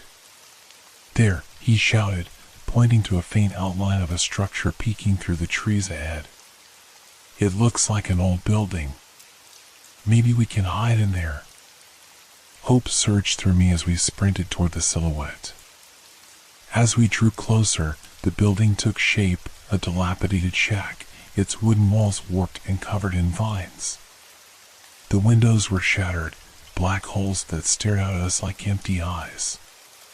"We should check it out," Emma suggested, her voice barely a whisper. "It might be safer than staying out here." "Agreed," I said, glancing back to the path we had just fled. "But we need to be quiet." We approached the shack cautiously, our hearts pounding in our chests as we stepped inside. The air was musty, the smell of mold and rot overwhelming. The dim light filtering through the broken windows cast long shadows across the floor, making it feel as if the darkness itself were alive, swirling around us. "Is this place even safe?" Sarah asked, her voice trembling as she glanced around at the crumbling walls and debris scattered across the floor. "What if they find us here?" "We'll have to make do," I replied, trying to sound more confident than I felt. "We can't stay out in the open." As we settled into the cramped space, I moved to the nearest window, peering out into the night. The trees outside swayed in the breeze, but there was no sign of the clowns, yet. My heart raced with both fear and adrenaline, the memories of their laughter still echoing in my mind. "Let's barricade the door," Mark suggested, already moving to the remnants of an old wooden crate lying on the floor. "If they come looking for us, we need to slow them down." We all quickly pitched in, stacking the crate against the door and piling other debris around it to create a makeshift barrier. The sound of our hurried movements seemed deafening in the stillness of the shack, but I felt a flicker of hope. At least we were putting up a fight. Once the door was secured, I turned to face my friends, their faces pale but determined. "We can't let fear consume us," I said, trying to rally our spirits. "We need to think of a plan to get out of here." "What about calling for help?" Emma suggested, pulling out her phone. "Maybe we can get a signal." We all watched in anticipation as she turned it on, but the screen remained stubbornly blank. "No service," she murmured, disappointment washing over her face. "Of course," I sighed, raking my hands through my hair. "It's no surprise we're in the middle of nowhere. But we need to think of something. We can't stay here forever." Suddenly, a loud crash from outside made us jump, the sound reverberating through the shack like a warning bell. "What was that?" Sarah squeaked, her eyes wide with terror. "Stay quiet," I hissed, pressing my ear against the wall to listen. The laughter had returned, ringing out into the night, mingling with the distant sound of footsteps crunching on leaves. "They're searching for us," Mark whispered, fear evident in his voice. "What do we do?" My mind raced, searching for a solution. "We have to move before they find us here," I urged. "We can't stay in one place for too long." As I scanned the room for an exit, I noticed a narrow door in the back corner, partially hidden by a tattered curtain. "There," I pointed. "Let's check that door. It might lead us to safety." We crept toward the door, the anticipation heavy in the air. I gripped the handle and turned it slowly, wincing as the hinges creaked ominously. The door swung open to reveal a narrow staircase descending into darkness. "Is it safe?" Emma asked, peering into the black abyss. "There's only one way to find out," I replied, my heart pounding with trepidation. "We have to take the risk." With that, we carefully stepped down the creaking stairs, the air growing cooler as we descended. The smell of damp earth and mildew enveloped us, and the darkness felt oppressive, pressing against our skin like a physical weight. At the bottom, the staircase opened into a small underground room, dimly lit by a single flickering bulb hanging from the ceiling. The walls were made of rough stone, and the air was thick with the scent of decay. Old crates and remnants of broken circus props littered the floor, remnants of a time long gone. "This place is creepy," Sarah whispered, her voice barely audible in the silence. I nodded, feeling a shiver run down my spine.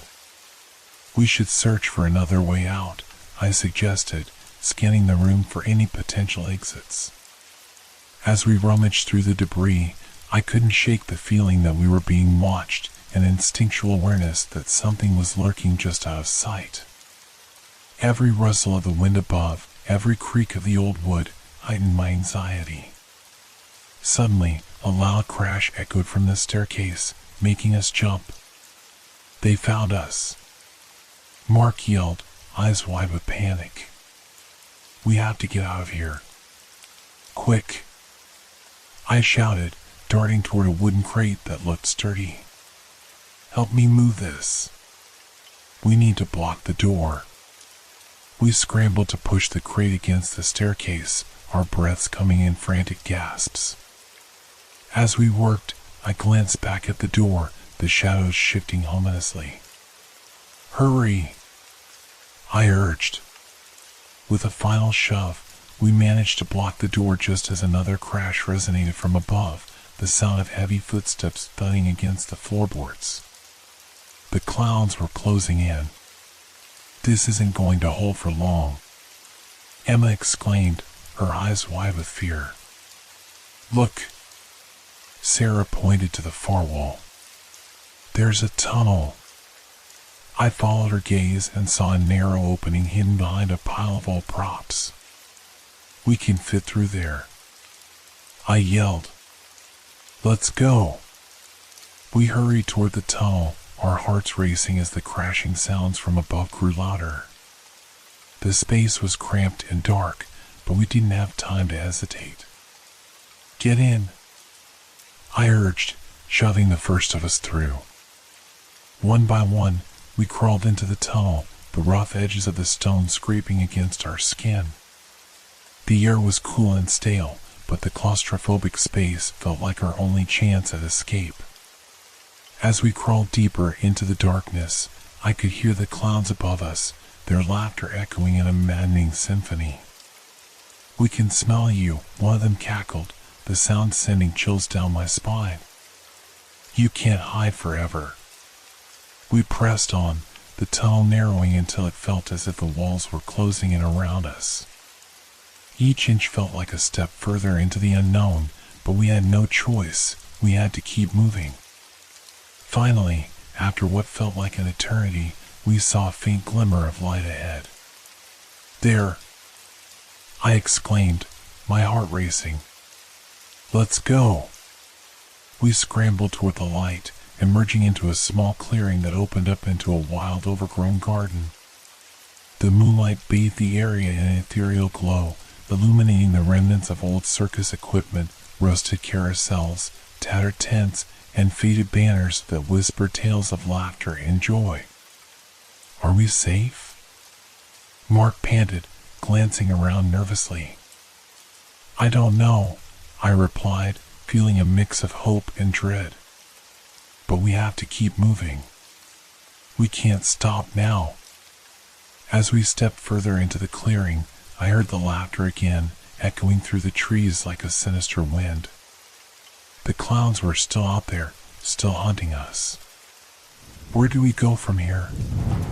Emma asked, her voice trembling. I scanned the clearing, searching for a path or any sign of a way out. "We need to find the road," I said, hoping that the faint outline of civilization was nearby. But as we moved through the garden, I couldn't shake the feeling that we were not alone. The shadows seemed to shift and dance, the echoes of laughter growing louder, more menacing. "Keep close," I whispered, urging my friends to stay together. "We can't let them separate us." Just then, a chilling wind swept through the clearing, rustling the leaves and sending a shiver down my spine. I turned to see a clown standing at the edge of the garden, its face illuminated by the moonlight. "Where do you think you're going?" it taunted, its voice dripping with malice. "The show's not over yet." Panic surged through me as I turned to my friends. "Run!" I shouted, my heart pounding as we dashed toward the other side of the clearing. The clowns were closing in, their laughter echoing behind us like a relentless nightmare. I could feel the darkness clawing at my heels, urging me to slow down, to succumb to the fear that threatened to swallow me whole. But we wouldn't stop. Not now. We would fight against the shadows, against the clowns who sought to turn our fear into their twisted game. Together, we would find a way to escape this horror. As we dashed through the overgrown garden, the moonlight flickered in and out of the tangled branches overhead, casting an eerie glow on the path ahead. My heart raced as the sound of manic laughter grew closer, echoing through the night like a wicked chorus. The air was thick with tension, each breath a reminder of the danger that pursued us. "Over there!" I shouted, pointing to a narrow opening in the dense brush. "Let's head into the trees." We veered toward the thicket, the sharp branches scratching at our arms and legs as we forced our way through. The laughter rang out behind us, taunting and cruel, a reminder that we were not safe yet. "They're right behind us," Mark yelled, his voice laced with panic. "Keep going," I urged, pushing through the underbrush until we burst into a small clearing, our lungs burning from exertion. The area was filled with dilapidated circus props, rusted and broken, remnants of a forgotten time. "Are we safe?" Sarah panted, looking around frantically. "For now," I replied, trying to catch my breath. "But we need to figure out where to go next." We crouched behind a toppled clown statue, its paint-peeling eyes eerily lifelike, as if it were watching us. The laughter had receded, but I knew it was only temporary. The clowns were cunning. They wouldn't give up that easily. "Do you think there's a way out?" Emma asked, glancing toward a shadowy path that led deeper into the forest. "I don't know, but we can't stay here," I said, my mind racing.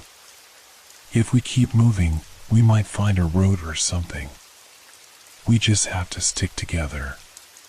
Taking a deep breath, I led the way toward the shadowy path. The trees loomed over us, their gnarled branches twisting like skeletal fingers. Each rustle of leaves made my heart race, the anticipation of danger lurking around every corner. As we walked, I tried to quiet my mind, pushing back the images of the clowns. Their laughter echoed in my head, a haunting reminder of the horrors we had already faced. After what felt like an eternity of silence, we emerged into a narrow trail, the moonlight barely breaking through the canopy above. I glanced back at my friends, their faces pale but determined.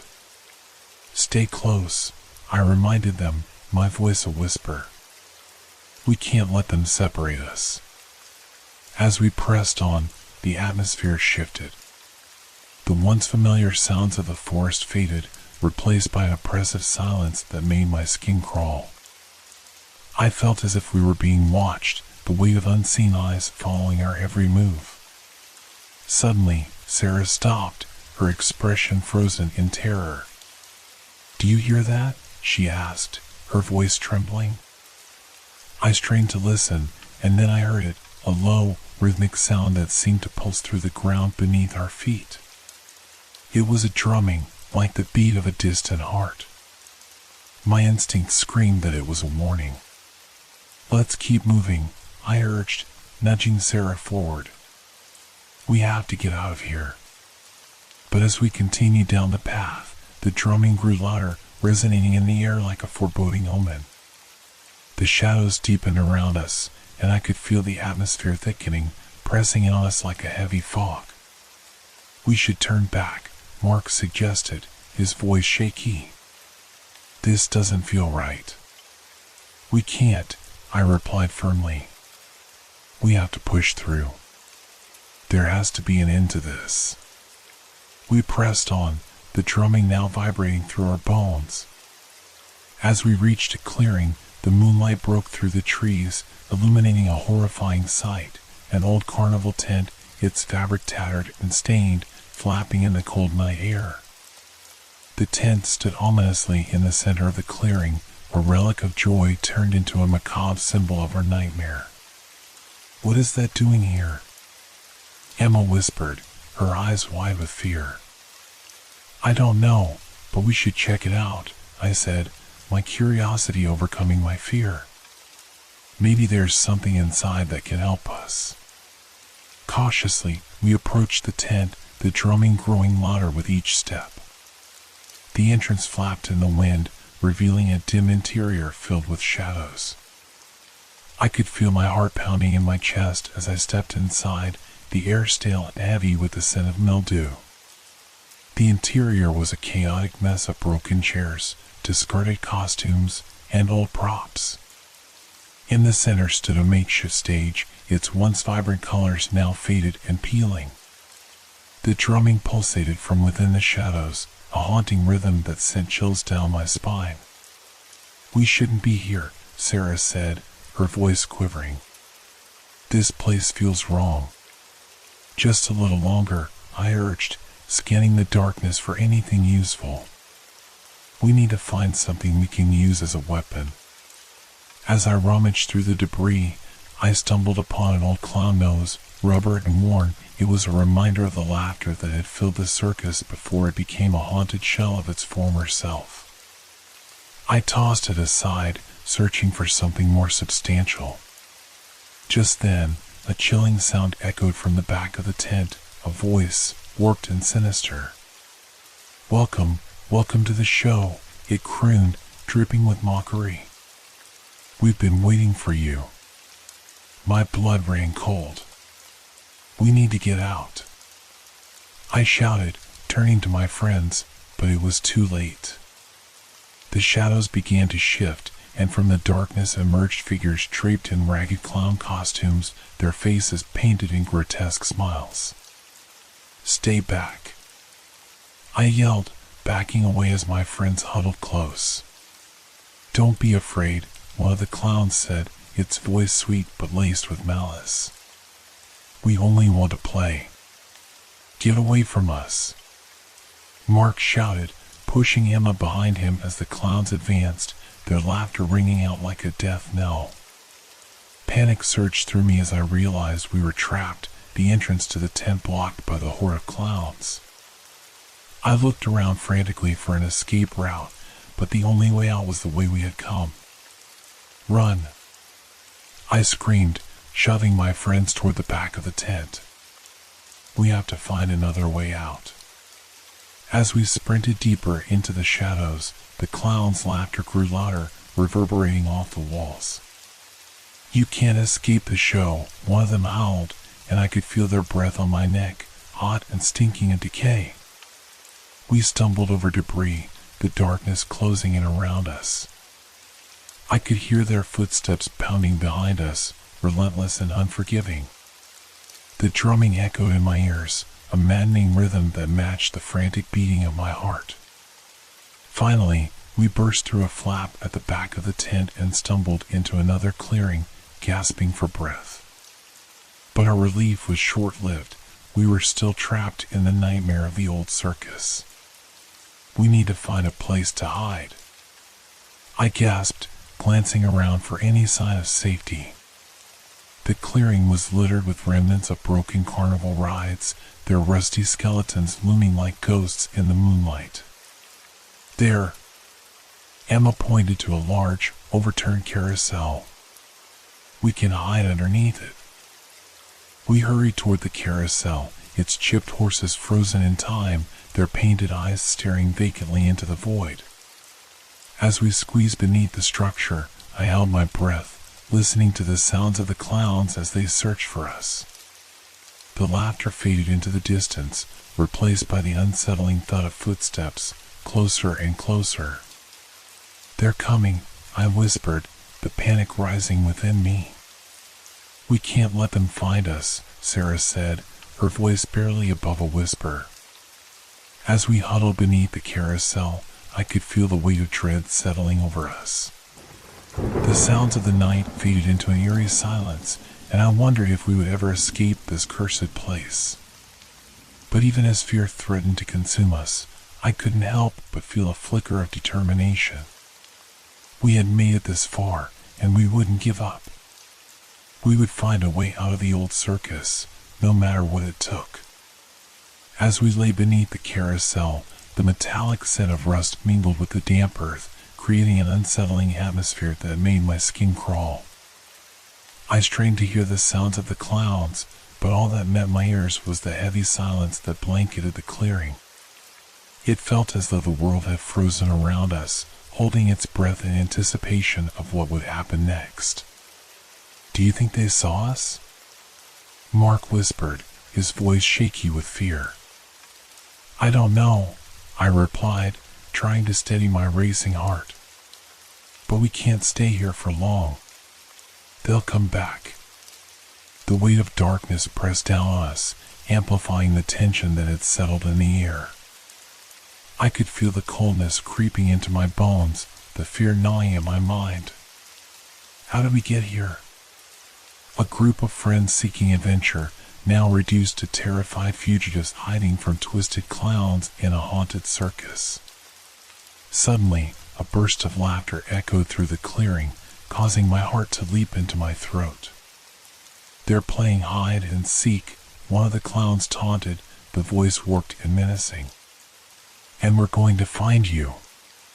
"Stay quiet," I hissed, pressing my finger to my lips. The laughter bounced around the clearing, growing louder, more manic.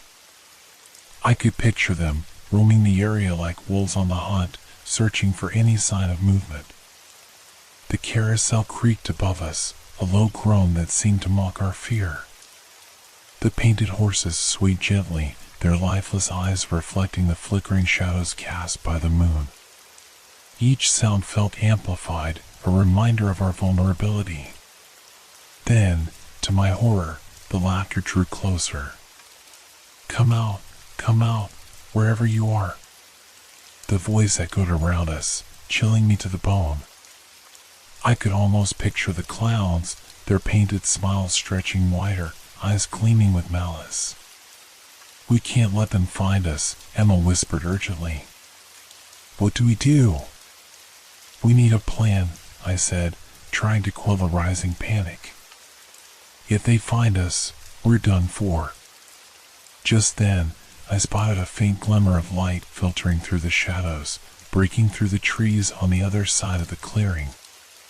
A flicker of hope ignited in my chest. "There. We might be able to get to that light." "Are you crazy?" Mark exclaimed, his voice rising. "What if they're over there waiting for us?" "It's better than sitting here and waiting to be caught," I countered. "We have to take the chance. If we wait too long, we'll be trapped here forever." After a moment's hesitation, the others nodded, their faces etched with determination. "Okay, let's do it," Sarah said, her voice steady despite the fear in her eyes. I took a deep breath, ready to bolt. On 3. 1, 2, 3. We crawled out from beneath the carousel, the cold earth beneath us sending shivers up my spine. The moment we stood, I felt exposed, vulnerable. The laughter had faded, but I knew it was only a matter of time before the clowns returned. We dashed toward the light, adrenaline pumping through our veins. The shadows loomed around us, but the glimmering light beckoned like a lighthouse guiding us through a storm. As we neared the edge of the clearing, I could see that it was coming from an old, abandoned ticket booth, its once bright colors now dulled by time and neglect. "Get inside," I urged, and we piled into the booth, the wooden structure creaking beneath our weight.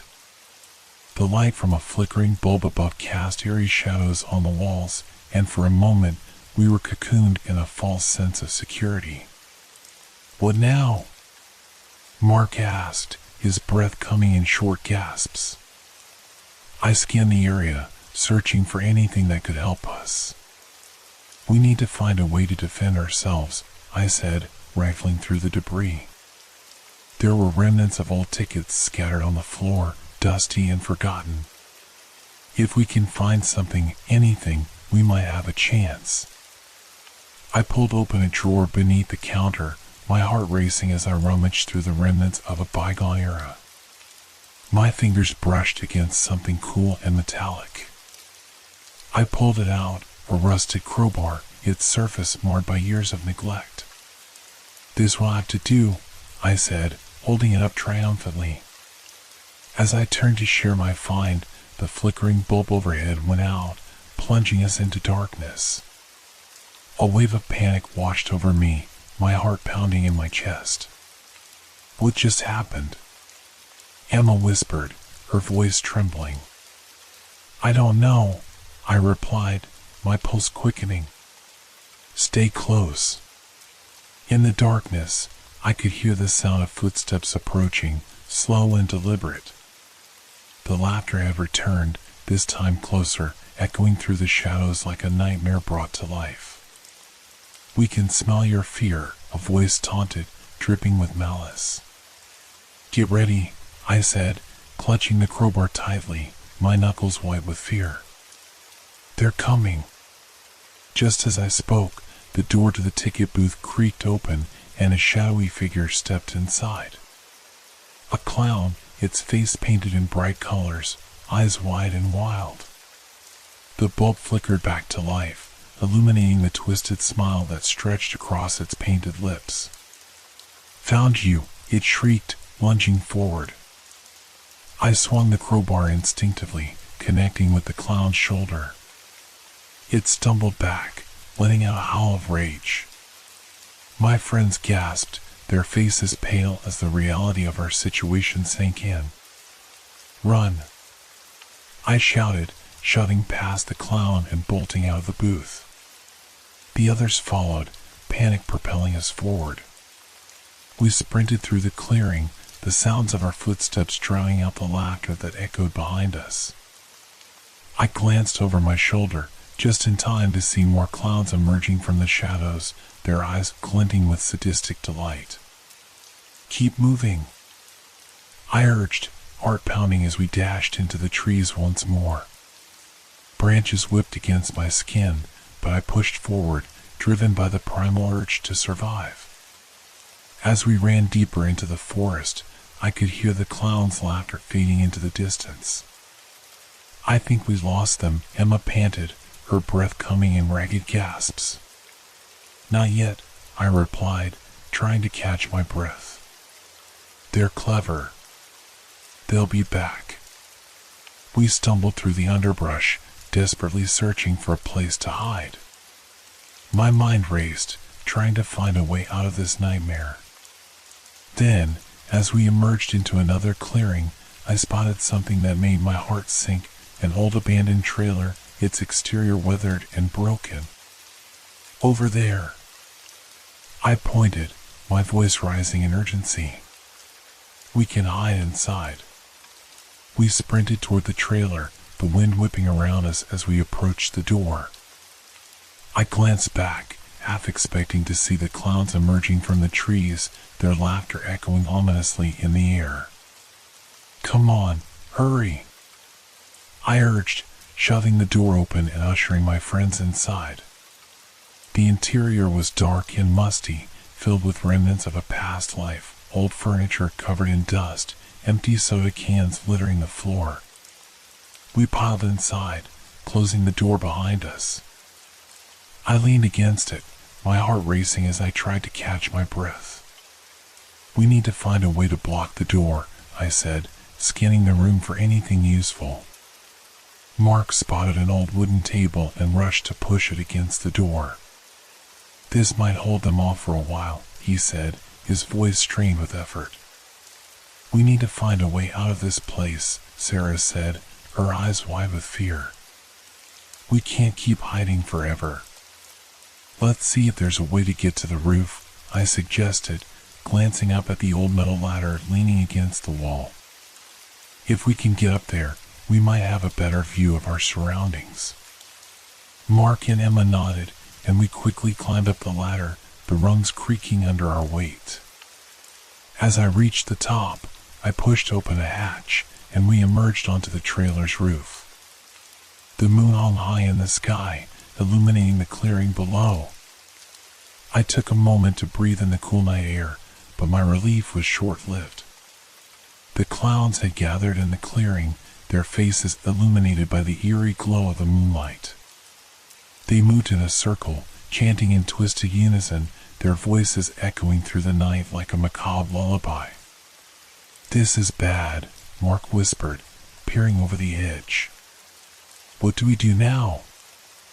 I swallowed hard, trying to suppress the fear rising within me. "We need to wait for them to disperse," I said, my mind racing. "Then we can find a way to escape." But even as I spoke, I knew we were running out of time. The clowns were patient, and their laughter rang out like a countdown. As the chant continued, I felt a shiver run down my spine. This wasn't just a game to them. We were part of their twisted performance, and they weren't going to let us go without a fight. The moonlight cast an ethereal glow on the scene below, illuminating the painted faces of the clowns who danced in a grotesque circle. Their vibrant costumes clashed starkly with the darkness surrounding them, each color more vivid and haunting than the last. The sight was enough to send a chill racing down my spine. I turned my attention to my friends, who huddled close beside me on the trailer roof.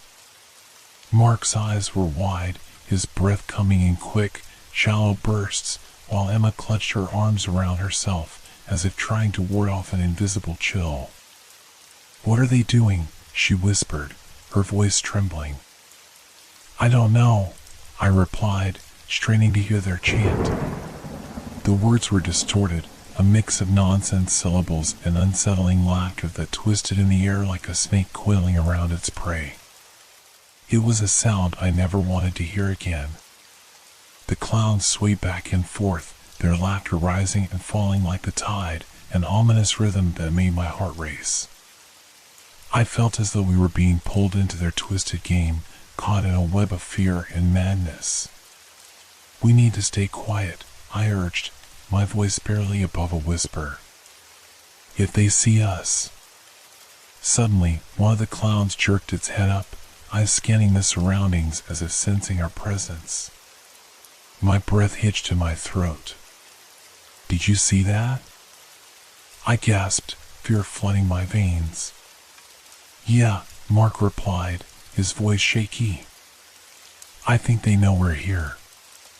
The clown grinned, its painted teeth glinting in the moonlight as it pointed toward the trailer. They're up there," it shrieked, breaking the chant and sending a wave of chaos through the group. "Run!" I shouted, grabbing Mark in Emma's arms, pulling them back toward the hatch. We scrambled down the ladder, desperate to escape the impending doom. The clowns surged forward, their laughter echoing behind us like a cacophony of madness. The sound was unnerving, a reminder of how close they were, how easily they could reach us. As we tumbled inside the trailer, I slammed the hatch shut, heart pounding in my chest. The wood creaked ominously as I leaned against it, straining to hear what was happening outside. The laughter grew louder, more manic, and I could feel my panic rising again.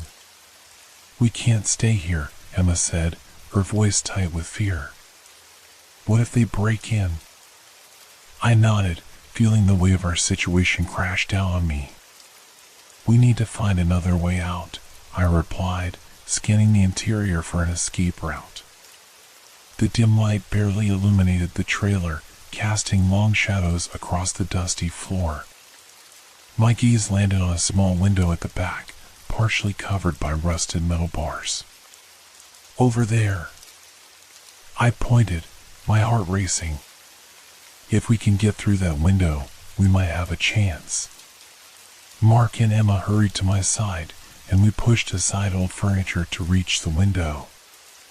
As we worked together, I could hear the clowns outside, their voices mixing into a distorted symphony of madness. "Let us in. Let us play," they sang, their words dripping with malice. "We just want to have some fun. Quick, help me with this," I said, gripping the edge of the window frame. Together, we pried the window open, the metal screeching in protest.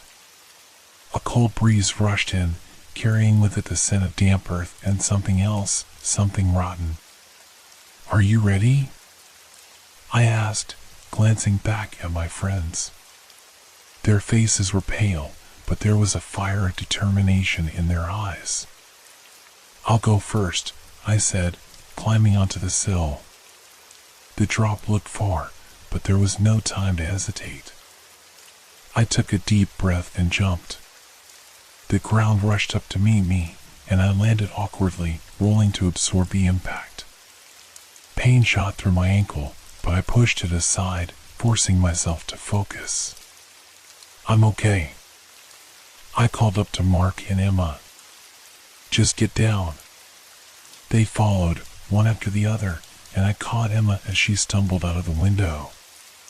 "Let's move," I urged, glancing back at the trailer. The clowns were still chanting, their voices growing louder as they closed in on us. We dashed into the trees, the underbrush scratching at my skin as we sprinted deeper into the forest. The darkness enveloped us, and the sounds of the circus faded, but I knew we weren't safe yet. "Where are we going?" Mark panted, glancing around as if expecting the clowns to emerge from the shadows at any moment. "Just keep running," I shouted, my lungs burning as we pushed forward. My mind raced, searching for a plan, for a way out of this nightmare. We stumbled through the thicket, heartbeats echoing in our ears. The trees loomed overhead, their branches like gnarled fingers reaching down, and the moonlight barely penetrated the thick canopy. Finally, we burst into a small clearing, and I skidded to a halt, scanning the area for anything that could help us. In the center stood a dilapidated tent, its fabric tattered and faded. "What about that?" I suggested, pointing toward the tent. Emma nodded, her eyes wide with fear. "It might be safer than the open forest." "Let's check it out," I said, my heart pounding as we approached. The tent swayed slightly in the wind, and I could hear the faint sound of laughter drifting from within, twisted and unsettling. "Stay close," I whispered, pushing aside the flaps and peering inside. The dim light from lanterns flickered, revealing an empty space filled with old props and discarded costumes. The air was thick with dust, but it was oddly comforting compared to the chaos outside. "We can hide here," I said, stepping inside. "Just for a little while." As we settled in, I could feel the weight of exhaustion pressing down on me. We huddled together, listening intently for any signs of the clowns. But the laughter faded, leaving only an eerie silence that made my skin crawl. "What if they find us?" Emma asked, her voice barely above a whisper. "They won't," I reassured her, though I felt a flicker of doubt. "We just have to stay quiet." Time seemed to stretch on, each minute feeling like an eternity. I could feel my heart rate gradually slowing, and the darkness began to feel oppressive, as if it were alive and watching us.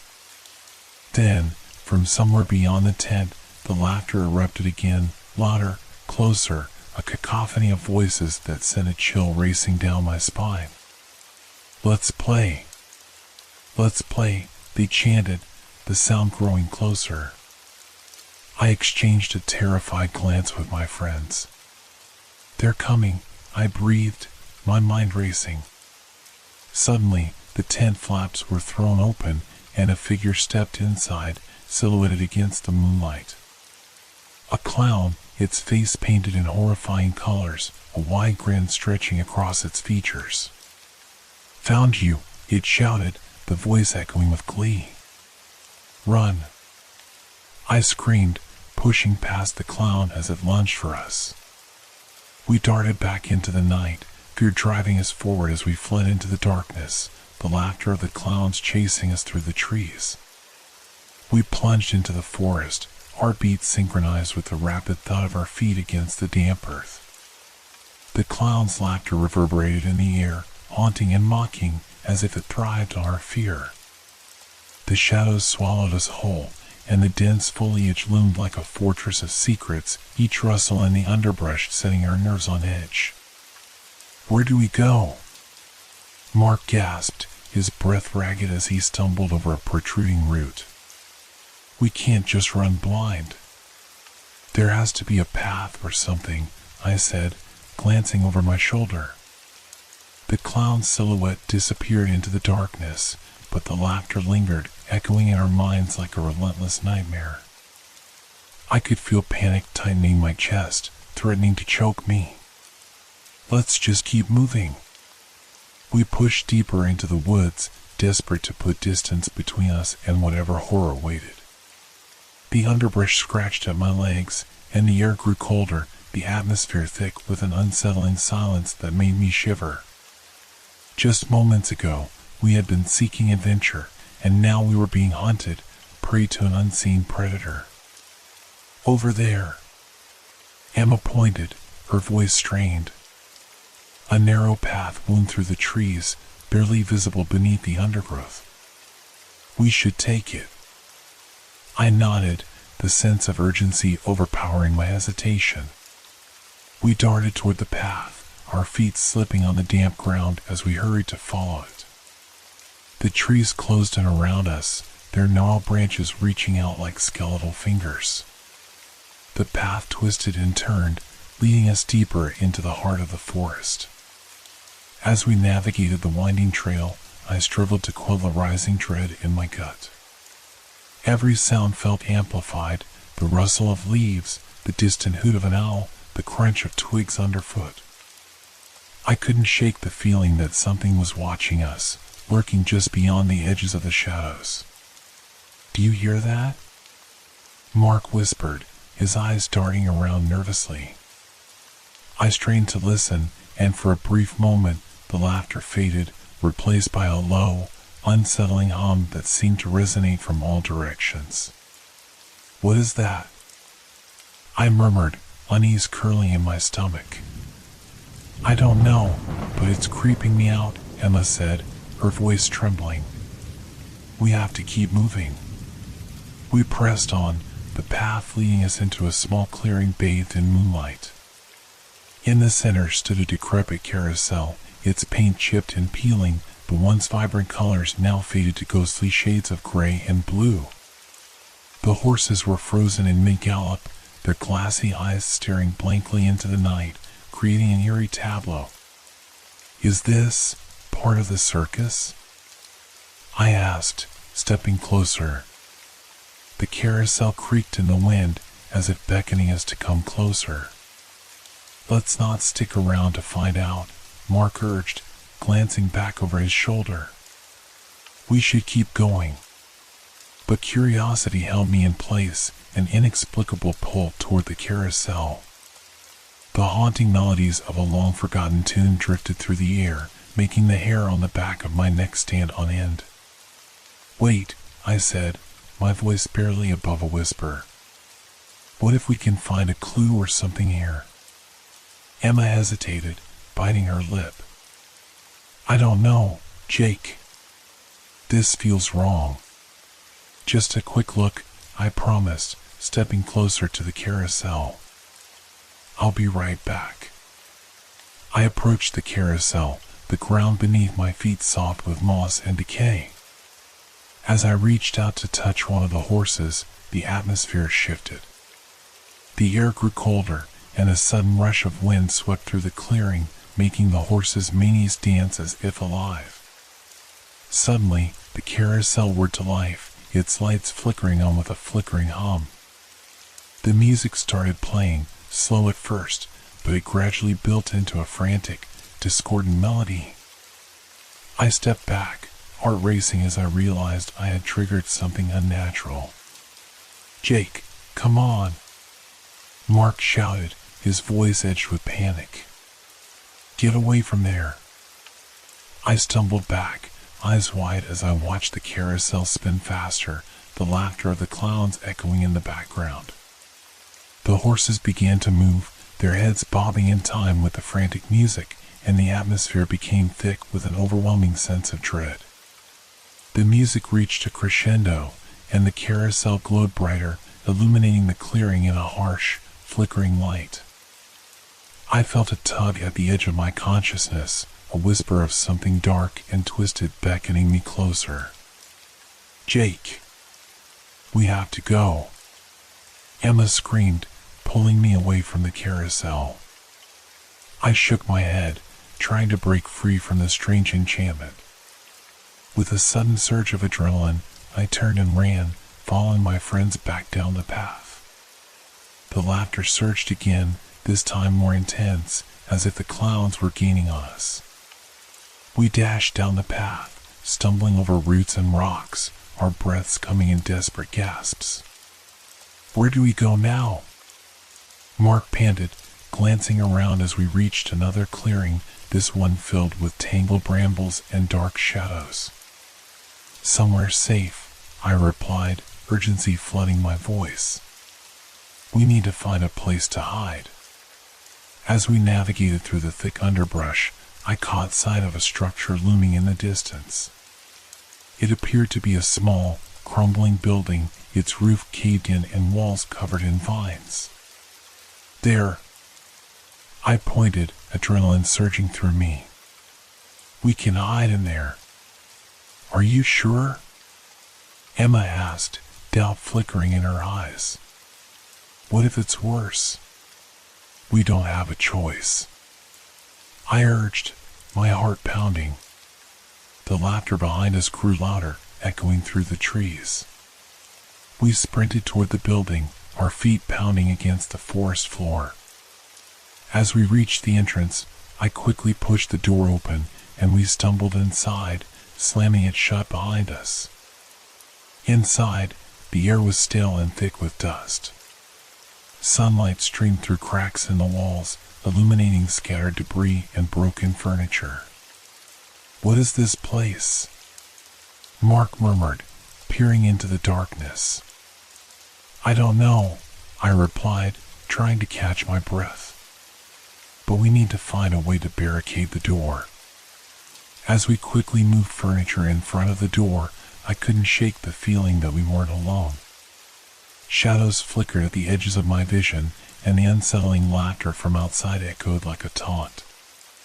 "They'll find us," Emma whispered, her eyes wide with fear. "What do we do?" "Stay quiet," I whispered back, my heart racing. "Just hold on. They can't get in if we're quiet." We huddled together, fear coursing through our veins as we waited, the seconds stretching into eternity.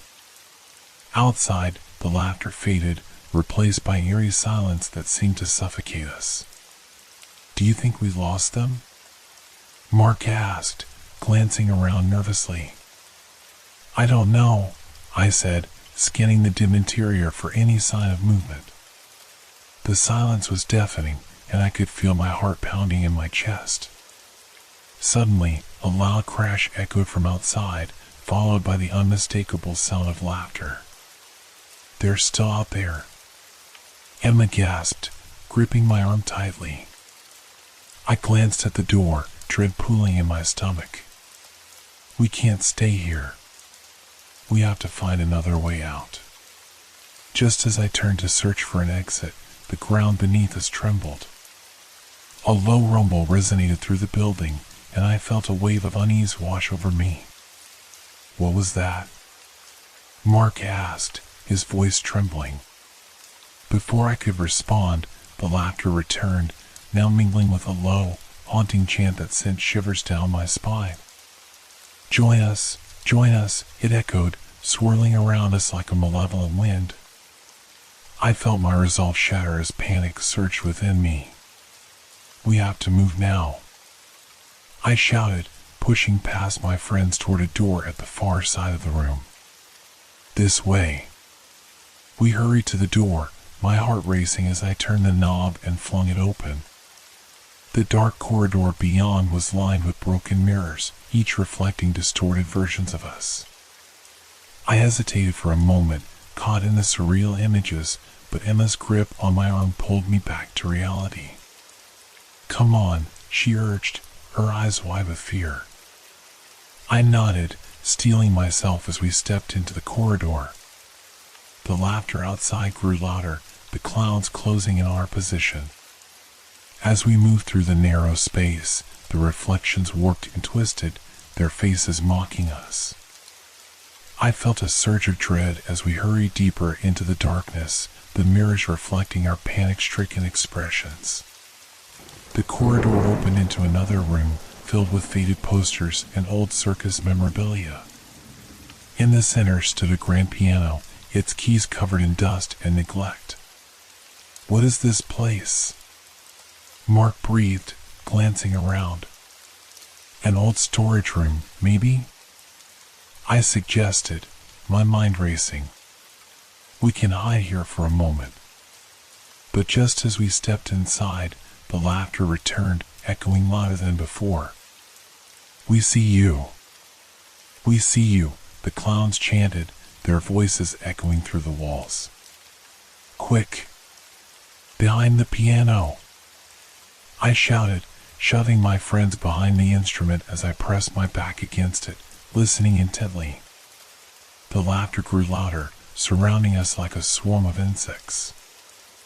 I could feel the fear coursing through me, a suffocating weight that threatened to crush my resolve. "We have to do something," Emma whispered, her voice trembling. "We can't just hide forever. What do you suggest?" I shot back, panic flaring in my chest.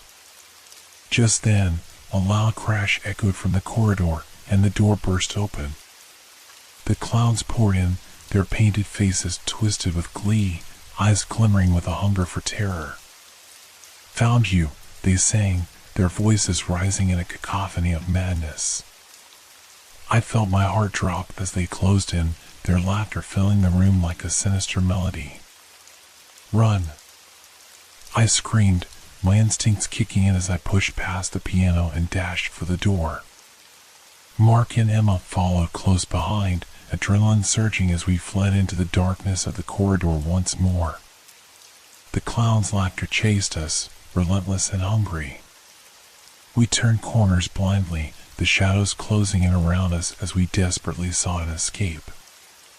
I could hear the thud of footsteps behind us, echoing in the narrow space. "Where do we go?" Mark shouted, his voice laced with panic.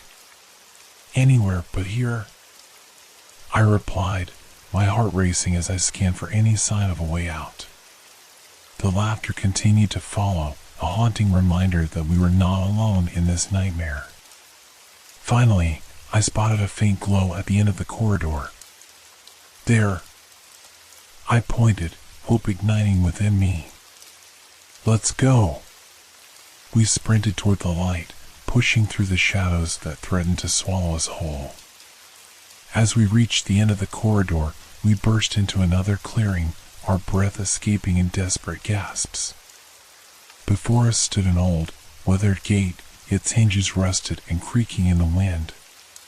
Beyond it lay a path leading out of the woods, illuminated by the pale moonlight. "Freedom!" I shouted, elation surging through me. We rushed toward the gate, but just as we reached it, the laughter erupted behind us again, louder than ever. "No!" Emma cried, grabbing my arm. "We can't let them catch us." "Hold on!" I yelled, forcing the gate open with all my strength. It groaned in protest, but finally swung wide, revealing the path beyond.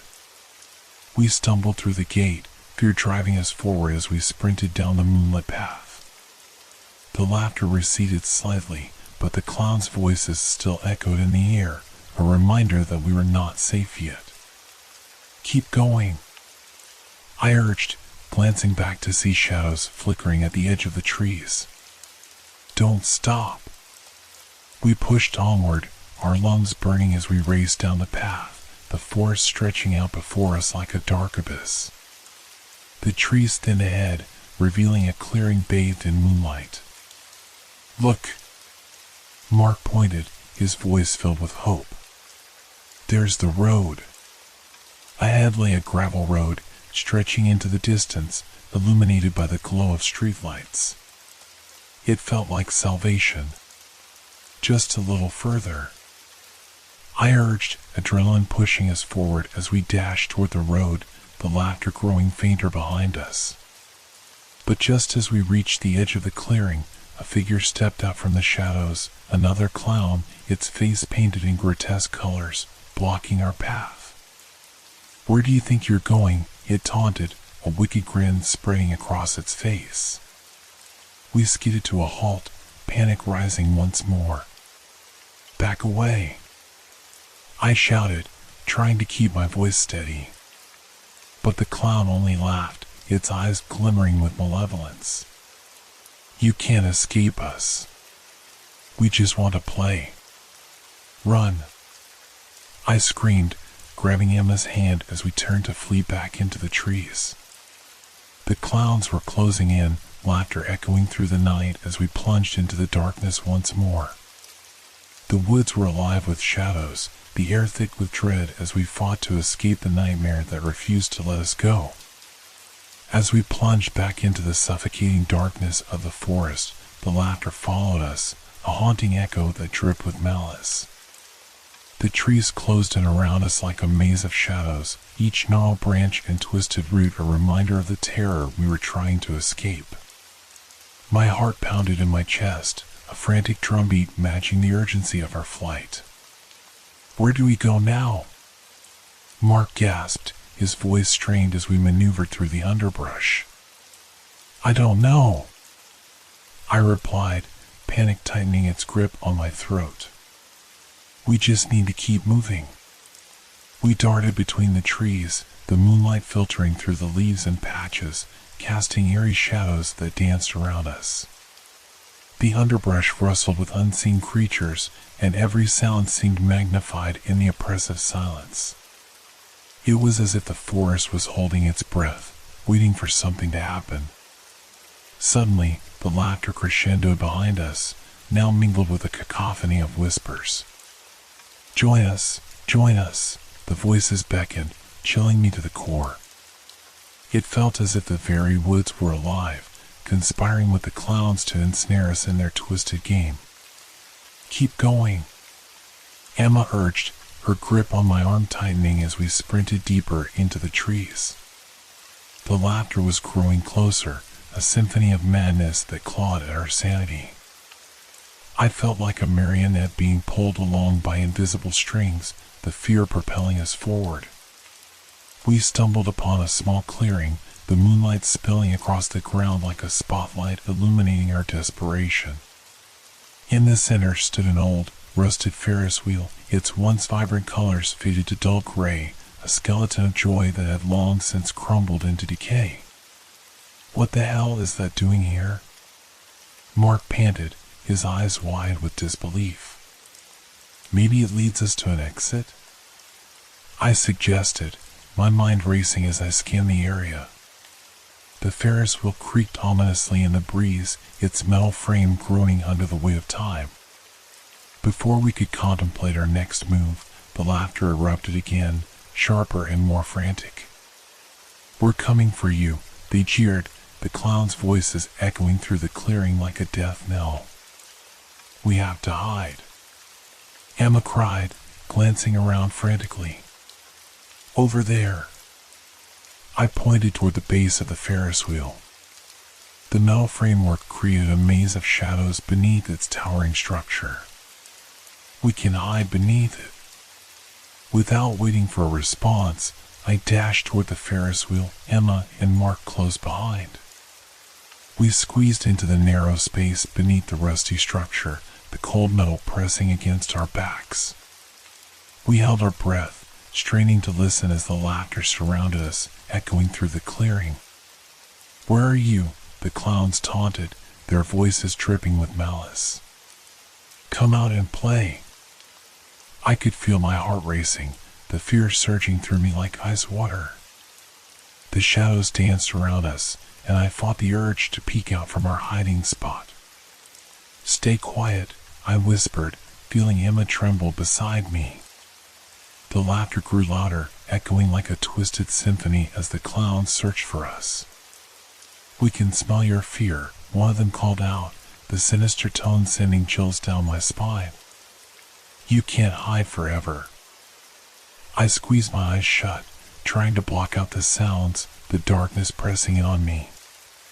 Every instinct screamed to run, to escape, but I knew we had to remain silent, to outlast the nightmare that sought to consume us. Minutes felt like hours as we huddled together, the shadows creeping closer, the laughter echoing in our ears. Finally, the voices began to fade, the clowns moving on in their hunt for us. "Is it safe?" Mark whispered, his voice barely audible. "I think so," I replied, cautiously peeking out from our hiding spot. The clearing was empty, the moon casting a silver glow on the rusted Ferris wheel. "Let's get out of here," Emma urged, her eyes scanning the area. We crawled out from beneath the wheel, adrenaline surging as we stood in the clearing, hearts racing. The forest loomed around us, dark and foreboding, but the sound of laughter had receded. "We need to find a way out," I said, looking toward the path that led deeper into the woods. "Maybe we can find a road or something." As we moved cautiously into the shadows, the air grew thick with an oppressive silence, the echoes of the clown's laughter still resonating in my mind. Each rustle in the underbrush made me jump, the fear coiling around me like a serpent.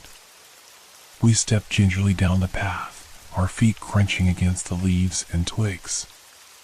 The trees towered above us, their branches intertwining like skeletal fingers.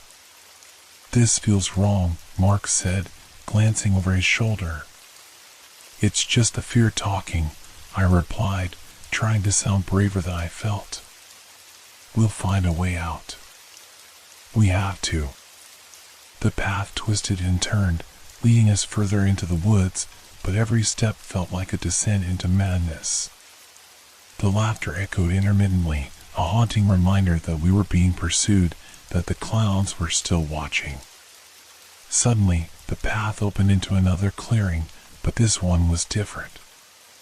An old circus tent stood in the center, tattered and frayed, the fabric stained with age.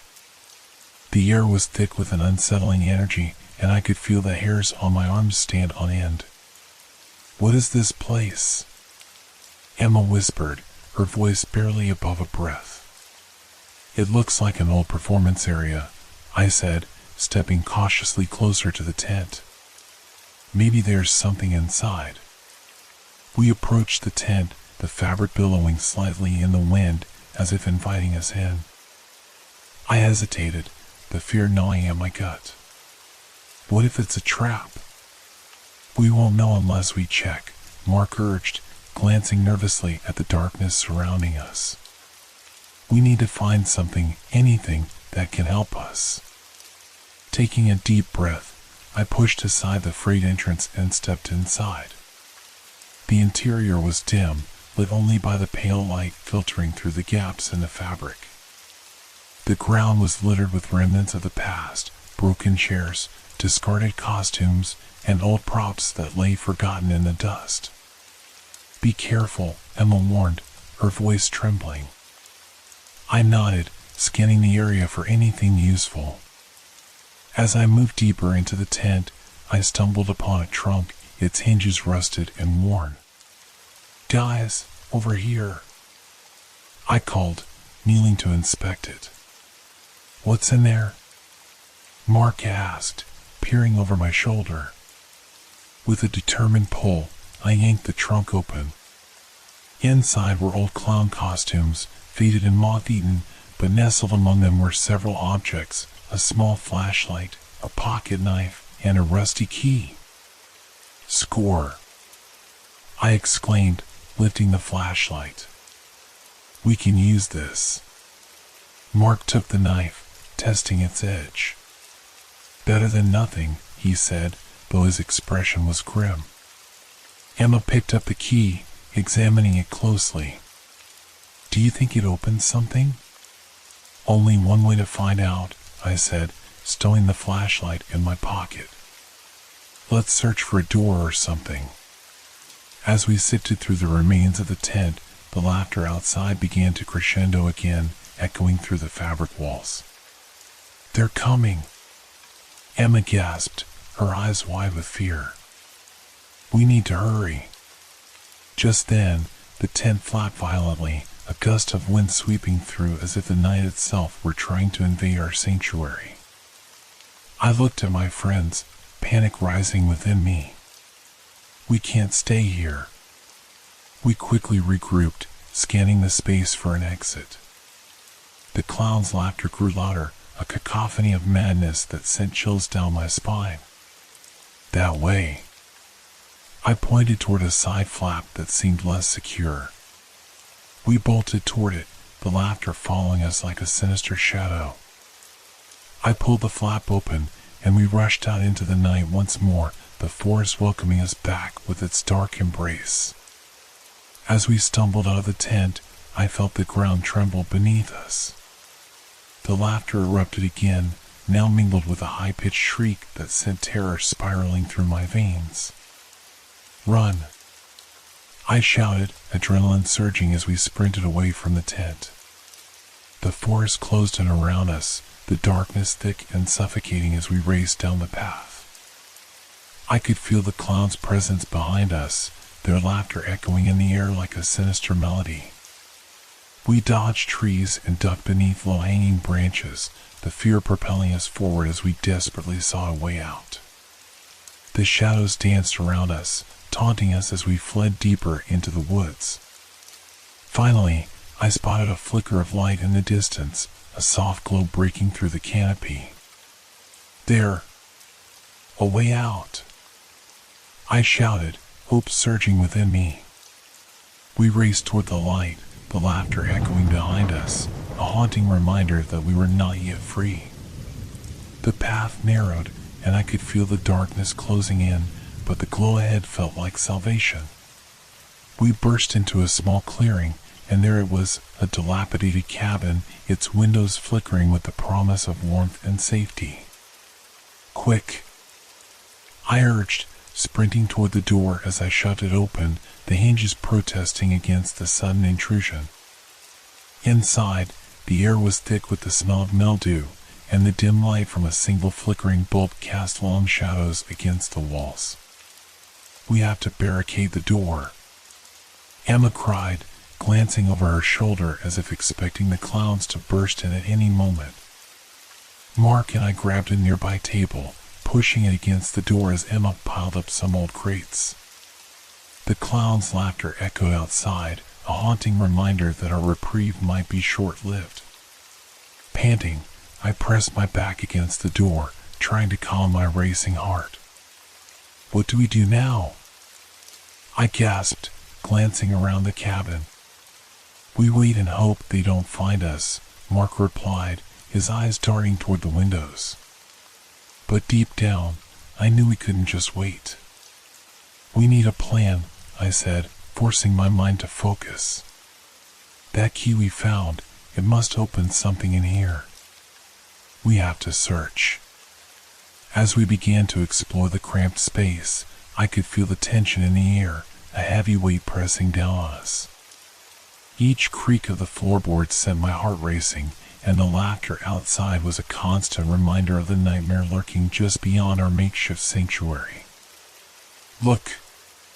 Emma called, pointing to a wooden chest tucked away in the corner, partially hidden beneath a pile of old blankets. I rushed over, my heart racing with anticipation. "Help me open it." We pried it open, the hinges creaking in protest, and inside lay a collection of dusty old photographs, each one capturing a moment from a time long past. But what caught my eye was a small, weathered notebook resting on top. I pulled it out, flipping through the pages filled with scrawled notes and sketches of clowns, each more grotesque than the last. My stomach churned as I read the entries, detailing bizarre rituals and twisted games. "This is disturbing," I murmured, my skin crawling.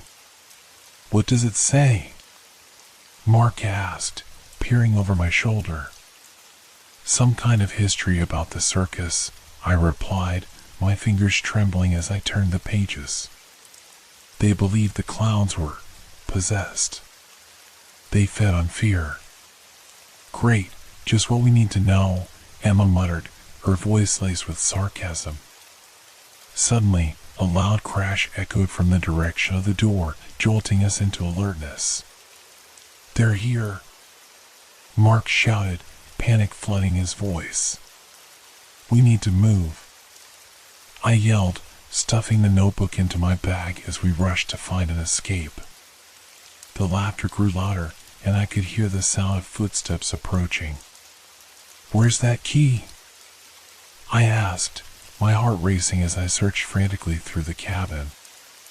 "I have it," Emma exclaimed, pulling it from her pocket. "What do we open?" Anything. We just need a way out. Just then, I spotted a small door at the back of the cabin, partially concealed by a tattered curtain. That! I shouted, sprinting toward it. We hurried over, and Emma inserted the key into the lock, her hand shaking as she turned it. With a click, the door swung open, revealing a dark, narrow staircase leading down into the unknown. Go!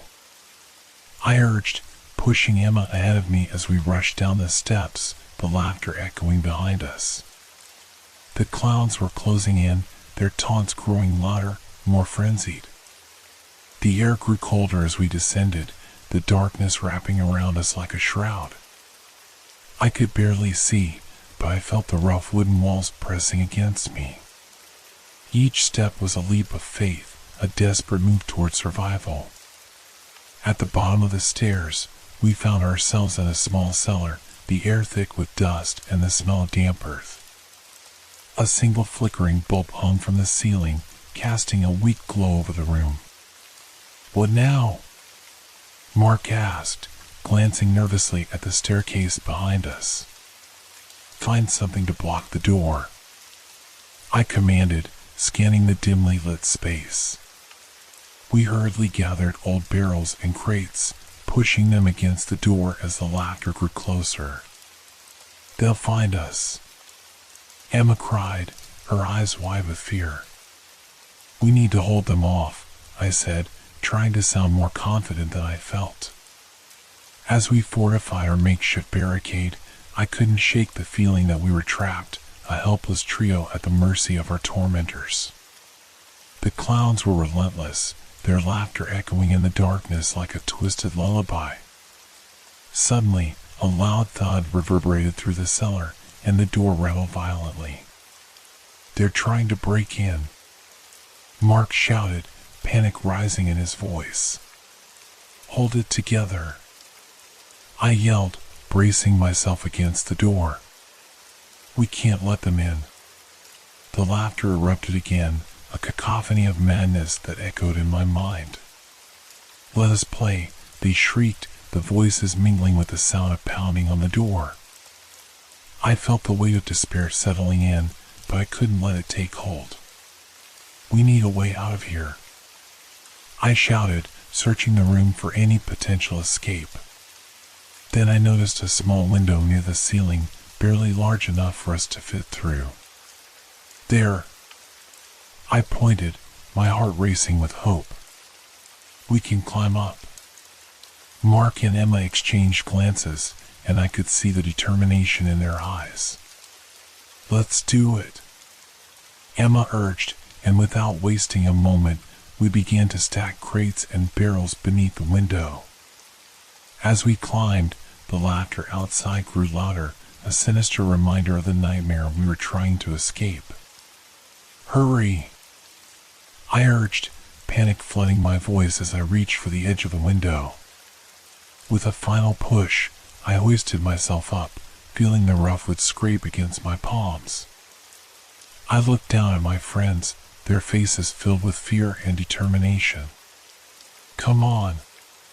Mark followed closely, and with a final boost, Emma scrambled up beside us. We peered out into the darkness, the night air cool against our faces. But before we could pull ourselves through, the door burst open with a deafening crash. The clowns poured in, their faces twisted with glee, eyes gleaming with hunger. Found you, they sang, their voices rising in a cacophony of madness. No! I screamed, adrenaline surging through me as I pushed harder against the window. We have to go, Mark shouted, and in that moment of desperation, we shoved ourselves through the opening, tumbling out into the night. We landed roughly on the ground outside, pain shooting through my limbs as I scrambled to my feet. Run! I gasped, my heart racing as we dashed into the darkness, the laughter of the clowns echoing behind us. The night air was thick with the scent of damp earth and fear as we sprinted away from the cabin, the shadows of the trees swallowing us whole. But we didn't stop. we couldn't stop. The clowns were still chasing us, their laughter ringing in our ears like a death sentence. "Where do we go now?" Emma cried, glancing around in a panic. "Just keep moving," I urged, fear propelling us forward as we raced through the woods, desperately seeking an exit from this nightmare. As we ran, the laughter began to fade, but I knew we couldn't let our guard down. "We need to find the road," I said, scanning the darkness for any sign of hope. We stumbled through the underbrush, our hearts pounding in our chests, and for a brief moment it felt like we might actually escape. But just as we reached a clearing, the ground beneath us shifted, and I heard a low growl echoing from the shadows. "What was that?" Mark whispered, fear creeping into his voice. I turned, my heart racing, and saw a pair of glowing eyes peering at us from the darkness. "We're not alone," I said, dread pooling in my stomach. "Run!" Emma screamed, and without thinking, we darted back into the trees, the laughter of the clowns mixing with the growls of whatever was lurking behind us. The night was a chaotic blur of shadows and terror, but I knew we had to keep moving, had to find a way out of this nightmare that threatened to consume us whole. The sounds of the night morphed into a chaotic symphony, the laughter of the clowns intertwining with the low growls of something sinister. We dashed through the trees, limbs clawing at us as if trying to hold us back, but the fear propelling us forward was stronger than the darkness. "Over here!" I yelled, spotting a narrow path barely visible under the dense underbrush. We veered off the main trail, hoping it would lead us to safety. Each step felt heavy, as if the very ground beneath us sought to drag us back into the nightmare. "Do you think they're still behind us?" Emma panted, glancing back with wide eyes. "I don't know," I replied, adrenaline pumping through my veins. "We can't stop to find out." We pressed on, the air growing cooler and the trees denser. My heart raced as I fought against the rising panic. Every snap of a twig sent jolts of terror through me. It felt like the woods were alive, closing in around us, their shadows stretching into the unknown. Just as I was about to suggest we take a break, we stumbled into another clearing. The moonlight illuminated a dilapidated sign that read, "Welcome to the old circus." It hung crookedly, almost mocking our desperate situation. "What are we doing back here?" Mark asked, frustration lacing his voice. "I don't know," I exclaimed, feeling trapped in a nightmare of our own making. "But we can't stay here." A sudden rustle from behind the sign made us all freeze. My instinct screamed at me to run, but I was paralyzed with fear. I could hear the clowns' laughter echoing again, louder and more frantic, as if they were close. "Hide," I whispered urgently, gesturing to a tangle of bushes nearby. We dropped down, trying to make ourselves as small as possible. The rustling grew louder, and I held my breath, praying we wouldn't be found. The laughter seemed to dance around us, growing closer. "Where are you?" a voice called, smooth yet chilling, cutting through the darkness like a knife. "Let's play," another voice chimed in, the glee in their tone sending shivers down my spine. I pressed my hands to my mouth, stifling the urge to scream. The voices grew closer, a twisted game of cat and mouse that felt never-ending. After what felt like an eternity, the voices faded, drifting off into the night. I exhaled slowly, my heart pounding in my chest. "Are they gone?" Emma whispered, her voice barely above a breath. "I think so," I said, glancing around the clearing. "We need to keep moving." As we stood to leave our hiding spot, I noticed something gleaming in the moonlight. "Wait," I said, kneeling down to pick up a small object partially buried in the dirt. It was a silver clown's mask, tarnished and cracked, its once bright colors faded and lifeless. "What's that?" Mark asked, eyeing the mask warily. "It's a clue," I replied, examining it closely.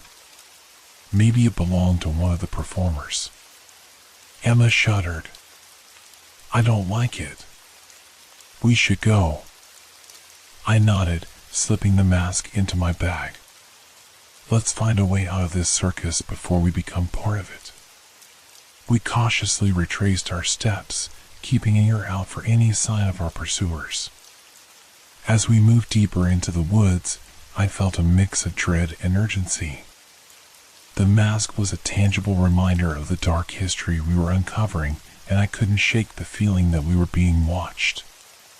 The trees began to thin, and soon we spotted a dilapidated building in the distance, an old ticket booth, its windows shattered and the paint peeling away. "Maybe we can find something inside," I suggested, pointing toward it. "Or it could be a trap," Mark countered, uncertainty lacing his voice. "It's worth the risk," I insisted. "We can't just keep running aimlessly. We need supplies or a way to defend ourselves." As we approached the booth, the atmosphere felt heavy with anticipation. The laughter had faded, replaced by an eerie silence that felt almost deafening. I stepped inside, the floor creaking beneath my weight. The air was stale, filled with dust and the remnants of old ticket stubs scattered like forgotten memories. "Look for anything useful," I said, my voice barely above a whisper.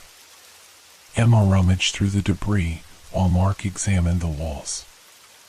I moved toward the back, my heart racing as I noticed a door leading to what appeared to be the main circus grounds.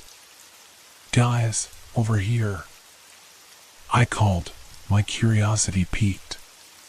"There's another way in." As I opened the door, a rush of cool air enveloped me, carrying with it the faint sound of music, a haunting melody that sent chills down my spine. "What is that?" Emma asked, her eyes wide with fear. "I don't know, but it's coming from the big top," I replied, pointing toward the faded tent looming in the distance. "Should we check it out?" Mark asked hesitantly. "We don't have much choice," I said, steeling myself. "We need to know what we're up against." Together, we stepped outside, the moon illuminating the path to the main tent. Each step felt heavy with dread, the air thick with an ominous presence. The laughter and music echoed through the darkness, calling us toward the heart of the circus. As we approached, the tent loomed larger, the colors faded and tattered, yet somehow still vibrant under the moonlight. I could feel the energy pulsing within, a mix of dread and a strange allure that drew me closer. "Maybe we can find something useful inside," I said, glancing at my friends. "Or we could find our doom," Mark countered, his voice tinged with apprehension. We shared a moment of uncertainty, but the sound of laughter drew us in like moths to a flame. With a deep breath, I pushed aside the heavy flap of the tent and stepped inside. The interior was darker than I expected, shadows flickering in the corners. The music was louder now, reverberating through the air like a heartbeat. "Stay close," I instructed, scanning the area for any sign of danger. The vast expanse of the tent was filled with remnants of the circus, broken props, old costumes, and the distant echoes of laughter that felt both inviting and menacing. Then I spotted a dim light flickering at the far end, illuminating a small stage set up for an audience long gone. "Let's check that out," I suggested, leading the way. As we approached the stage, I noticed the floor was littered with old clown shoes and dusty juggling balls. It felt surreal, like stepping into a forgotten world where laughter masked something darker. Suddenly, the music stopped, plunging us into an eerie silence. My heart raced, and I turned to my friends, who looked just as bewildered as I felt. "Did you hear that?" Emma whispered, her eyes darting around the tent. Before I could respond, a spotlight flickered on, illuminating the center of the stage. And then, from the shadows, they emerged, the clowns. They moved in unison, their painted faces twisted into grotesque smiles. "Welcome to our show," they sang in unison, their voices a chilling harmony that echoed through the tent. I felt a wave of dread wash over me, my instincts screaming to run. "We need to get out of here," I shouted, but it was too late. The clowns began to move toward us, their laughter rising like a crescendo. "Let the games begin," one of them cackled, and panic surged through me. "Run!" I screamed, grabbing Emma and Mark's arms and pulling them toward the exit. The laughter pursued us like a dark shadow, closing in with every step we took. We stumbled out of the tent, and as I turned to glance back, I saw the clowns standing in a line, their smiles wide and hungry, eyes glinting with malice. "This way," I shouted, leading us back toward the ticket booth. "We need to barricade ourselves again." But as we ran, I heard a low growl coming from the trees. It echoed menacingly, and the hairs on the back of my neck stood on end. "What now?" Emma cried, her voice trembling. "We can't go back," Mark shouted, looking over his shoulder. Then, out of the shadows, a figure emerged, a massive beast, part clown and part animal, its form twisted and grotesque. "Playtime is over," it snarled, its voice a mix of laughter and growls. "Run!" I screamed again. Our only hope now was to escape this hellish circus and whatever horrors awaited us within. We darted into the trees, weaving through the underbrush as the beast chased after us. The laughter of the clowns faded into the background, replaced by the primal sounds of pursuit. Every instinct screamed at me to keep running, but I couldn't shake the feeling that this was just the beginning. The night was far from over, and the horrors lurking in the dark would stop at nothing to claim us. The moon hung high in the sky, casting ghostly shadows through the trees as we sprinted deeper into the forest. My lungs burned, and I could feel the adrenaline coursing through me like a wild river. Behind us, the guttural growls echoed, chasing us through the labyrinth of branches and brambles. "Where do we go?" Emma shouted, her voice laced with fear as she stumbled over a gnarled root. I quickly reached out to steady her, heart pounding. "Just keep moving," I urged, glancing back. The beast was gaining on us, its silhouette monstrous and distorted in the moonlight, an abomination born from the very essence of our nightmares. We broke through the dense underbrush and into another clearing. A rusted Ferris wheel loomed in the distance, a grim reminder of the circus's former glory. "The Ferris wheel," I shouted, pointing toward it. "We can climb to the top." Mark nodded, his face pale. "Maybe we can see where we are and find a way out." We ran toward the Ferris wheel, the old metal creaking ominously as we approached. It towered over us, a giant skeletal structure that had seen better days. I could hear the beast's growls echoing behind us, closer now. "Come on," I yelled, grabbing the edge of the platform and hoisting myself up. Mark and Emma followed, our hearts pounding in synchrony with the impending threat.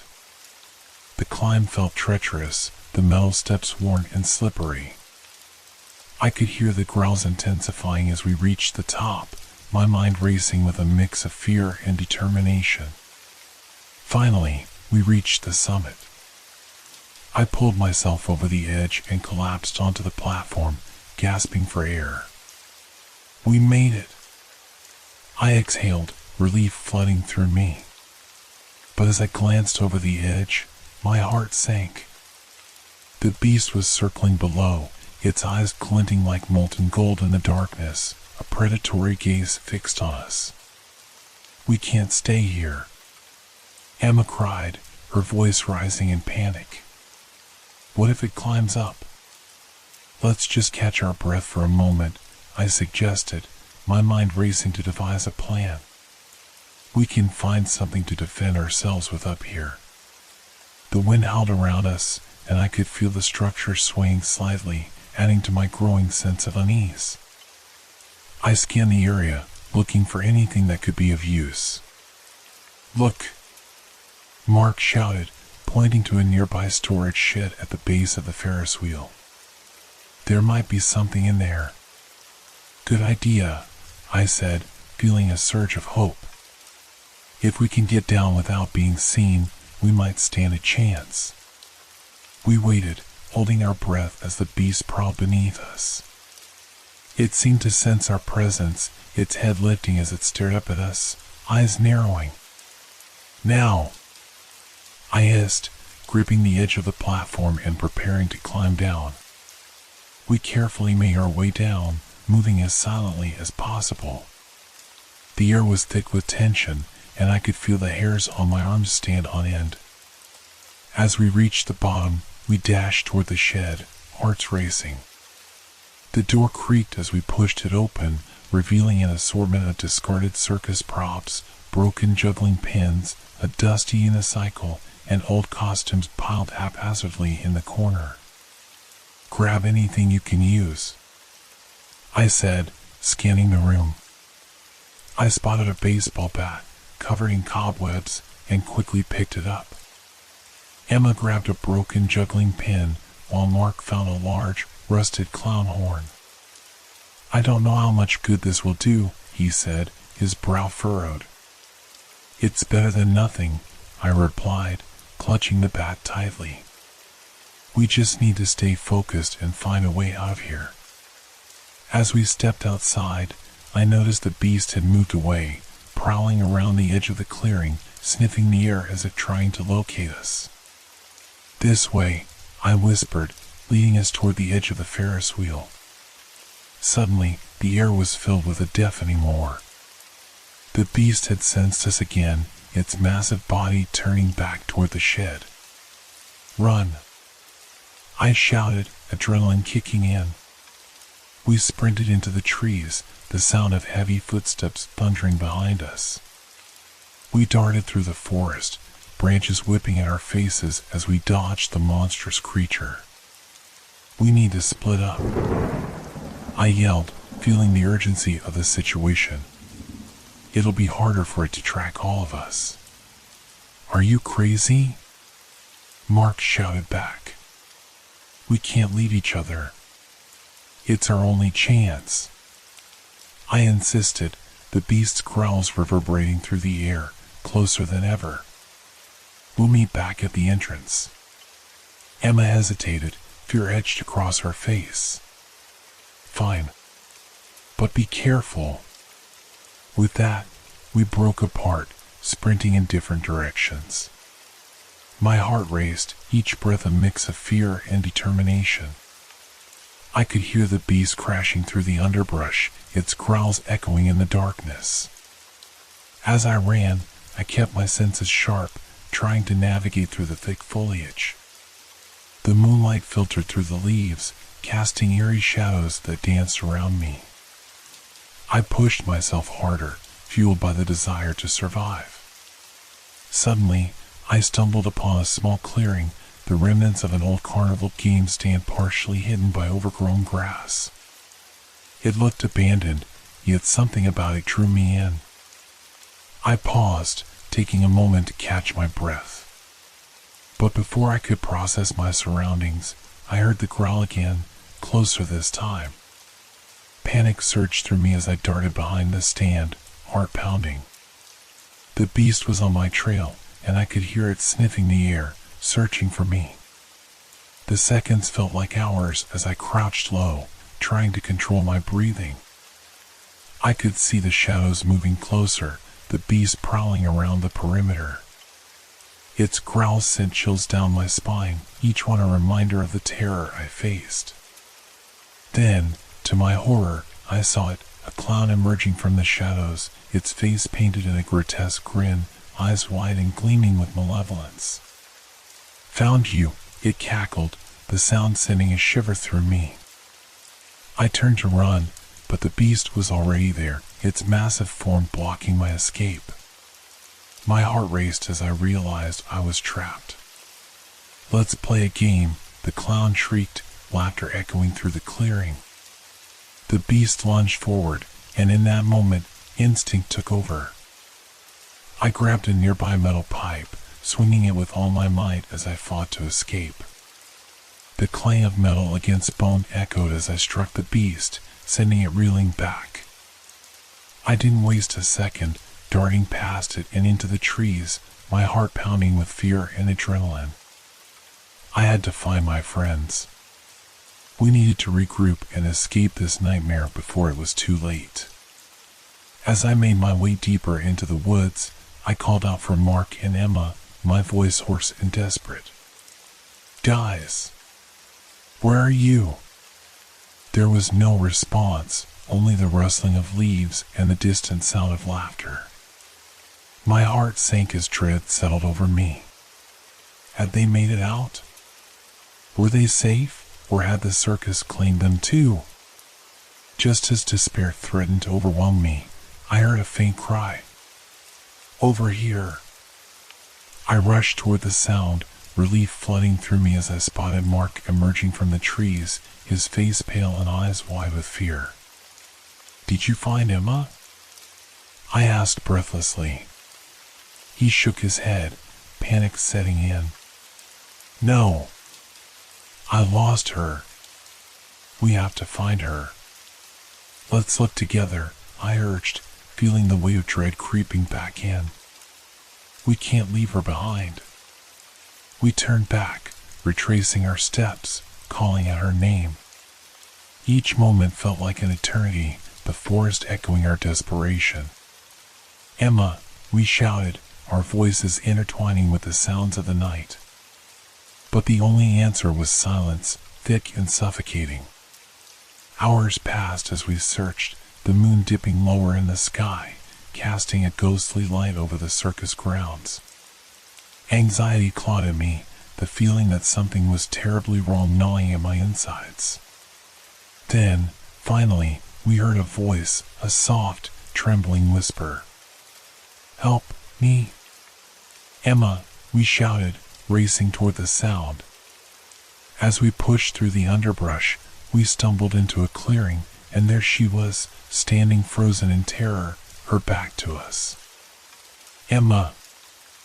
I called, rushing to her side. She turned slowly, her face pale and eyes wide with fear. "It's behind me," she whispered, voice trembling. I turned to see what she was pointing at, and my blood ran cold. The beast was there, lurking in the shadows, watching us with predatory eyes. "We have to go," I shouted, grabbing Emma's arm.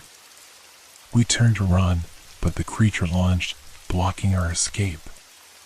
In that moment, everything felt surreal, a whirlwind of fear and chaos, the circus around us a twisted nightmare. I swung the metal pipe again, desperation fueling my strength. "Run!" I screamed at Emma and Mark, trying to create a diversion. They took off in the opposite direction, and I followed closely, the beast hot on our heels. We burst back into the main circus area, the faint sounds of laughter echoing around us. It felt like a cruel joke, a taunt from whatever dark force had brought us here. "Where do we go?" Mark yelled, glancing around. "Toward the entrance," I shouted, leading the way. As we sprinted through the remnants of the circus, I could feel the beast gaining on us. The laughter grew louder, a sinister symphony that drowned out our fears, and I felt the weight of despair settle in my chest. The entrance was in sight, a beacon of hope. "We can make it," I urged, pushing myself harder. But just as we reached the entrance, the beast lunged at us, massive jaws snapping inches from my face. I stumbled back, heart racing, and I felt Emma and Mark collide with me. "No!" I screamed, feeling the ground shift beneath me. The beast loomed over us, its growls vibrating through the air. In that moment, I realized the cruel truth: we had become part of its twisted game. I could feel the ground trembling beneath us as the beast roared, a deep, guttural sound that echoed through the desolate circus. The air was thick with dread, and my heart raced as I glanced at my friends, their faces mirrors of fear. "Move!" I shouted, shoving Emma and Mark forward. We barreled through the entrance, the beast's breath hot on our heels. As we stumbled into the open, the moonlight illuminated the once vibrant circus grounds, now draped in shadows and despair. The remnants of colorful tents and broken attractions loomed over us like specters of a forgotten past. I caught my breath, urging them to keep running. "Where do we go now?" Emma gasped, glancing over her shoulder. The creature was close, its massive form a nightmarish sight against the pale light. "There!" I pointed toward a large, tattered tent in the distance. "We can hide in there. It might give us a chance to regroup." We sprinted toward the tent, my heart pounding with every step. The ground beneath us felt uneven, as if the very earth was conspiring against us. As we reached the entrance, I pushed aside the flaps, and we stumbled inside. The tent was dark and musty, the air thick with the scent of mildew and decay. Shadows danced on the walls as the moonlight filtered through the ragged fabric, creating an eerie atmosphere. "Quick! Find a place to hide," I urged, scanning the interior. We ducked behind a stack of old crates, the sound of our breathing loud in the oppressive silence. The growls outside grew louder, reverberating through the tent. I could hear the beast sniffing the air, searching for us, and my heart raced with fear. "It can smell us," I whispered, feeling the weight of despair settle over me. Suddenly, the tent flaps rustled, and a figure emerged from the shadows, a clown, face twisted into a grotesque smile, eyes gleaming with malevolence. "Looking for something?" it taunted, stepping closer. "No!" I hissed, gripping the baseball bat tightly. "Get back!" The clown's laughter echoed around us, sending chills down my spine. "You think you can escape? This circus belongs to us now." I felt Mark tense beside me, ready to spring into action. "We won't let you take us," he shouted, voice filled with defiance. "Take you?" "Oh no, my dear," the clown replied, tilting its head. "You're already ours. The game has just begun." With a swift motion, it lunged toward us, but I swung the bat, catching it on the side. The clown let out a shriek of rage, stumbling back as the beast's growl intensified outside. "Run!" I shouted again, and we dashed deeper into the tent, searching for a way out. As we raced through the dimly lit space, I felt the weight of the creature's presence looming closer, its growls vibrating through the air like a sinister lullaby. The tent was a maze of forgotten memories, with old props and tattered costumes scattered around, remnants of the circus's glory days. "Over there!" Emma pointed to a faint glimmer of light at the far end of the tent. "That might lead outside." Without hesitation, we sprinted toward the light, desperation fueling our speed. But as we approached, the clown appeared again, blocking our path. "You really think you can escape so easily?" it sneered, a manic glint in its eyes. I swung the bat again, adrenaline surging through me. "Get out of the way!" The clown laughed, unfazed by my strike. "You'll have to do better than that."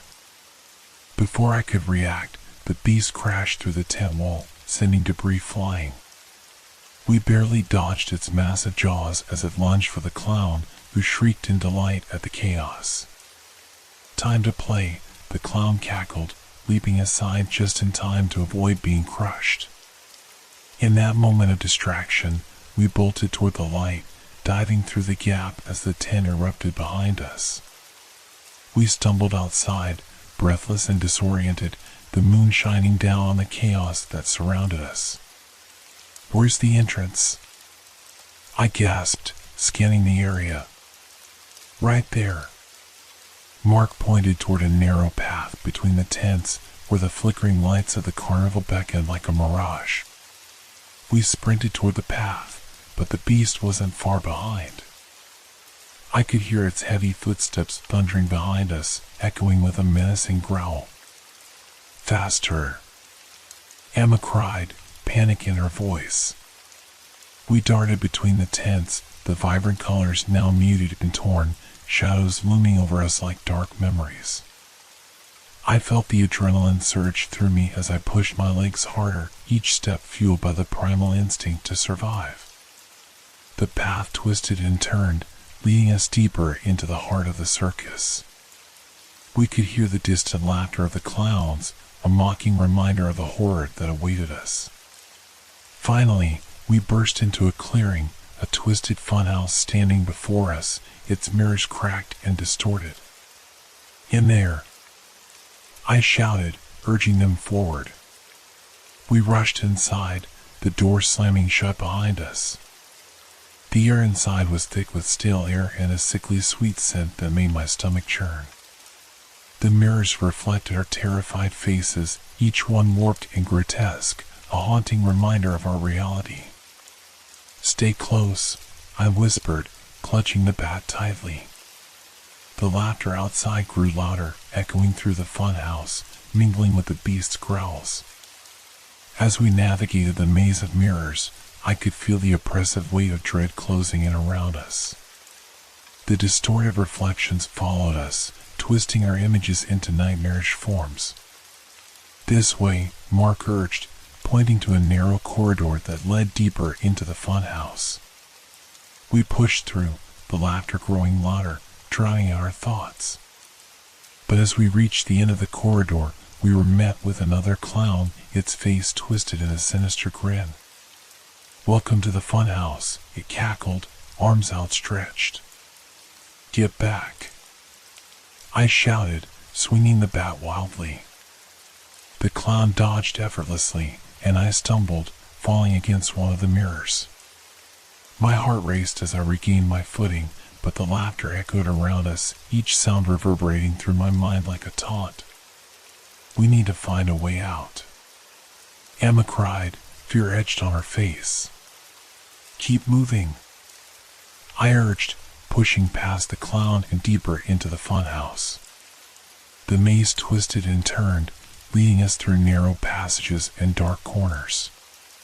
The laughter grew louder, and I could feel the beast's presence looming closer, the air thick with danger. We burst into another room, this one filled with twisted carnival games, each one designed to ensnare and trap. "Look!" Mark pointed to a door at the far end, faint light spilling out from beneath it. "That's our way out," I shouted, rushing toward it. But just as we reached the door, the beast lunged again, its jaws snapping inches from our faces. "No!" I screamed, pushing Emma and Mark forward. "Go! I'll hold it off." "Are you crazy?" Mark shouted, panic flooding his voice. "Just go!" I yelled, my heart pounding. They hesitated, but I could see the determination in their eyes. "We'll find you," Emma cried as they dashed through the door, leaving me alone with the beast. The creature roared, a sound that reverberated through my bones, and I gripped the bat tightly, feeling the weight of the moment settle over me. "Come on," I shouted, swinging the bat at the beast as it lunged forward. It dodged effortlessly, and I stumbled back, trying to regain my footing. The shadows danced around me, the mirrors reflecting my terror. I could hear the laughter echoing in my mind, a twisted reminder of the game we were caught in. "Stay back," I yelled, desperation surging through me. But the beast was relentless, lunging again, its eyes filled with predatory hunger. The creature lunged at me again, its massive form blocking out the light as I stumbled backward, desperately searching for anything I could use as a weapon. My mind raced, a whirlwind of thoughts fueled by fear.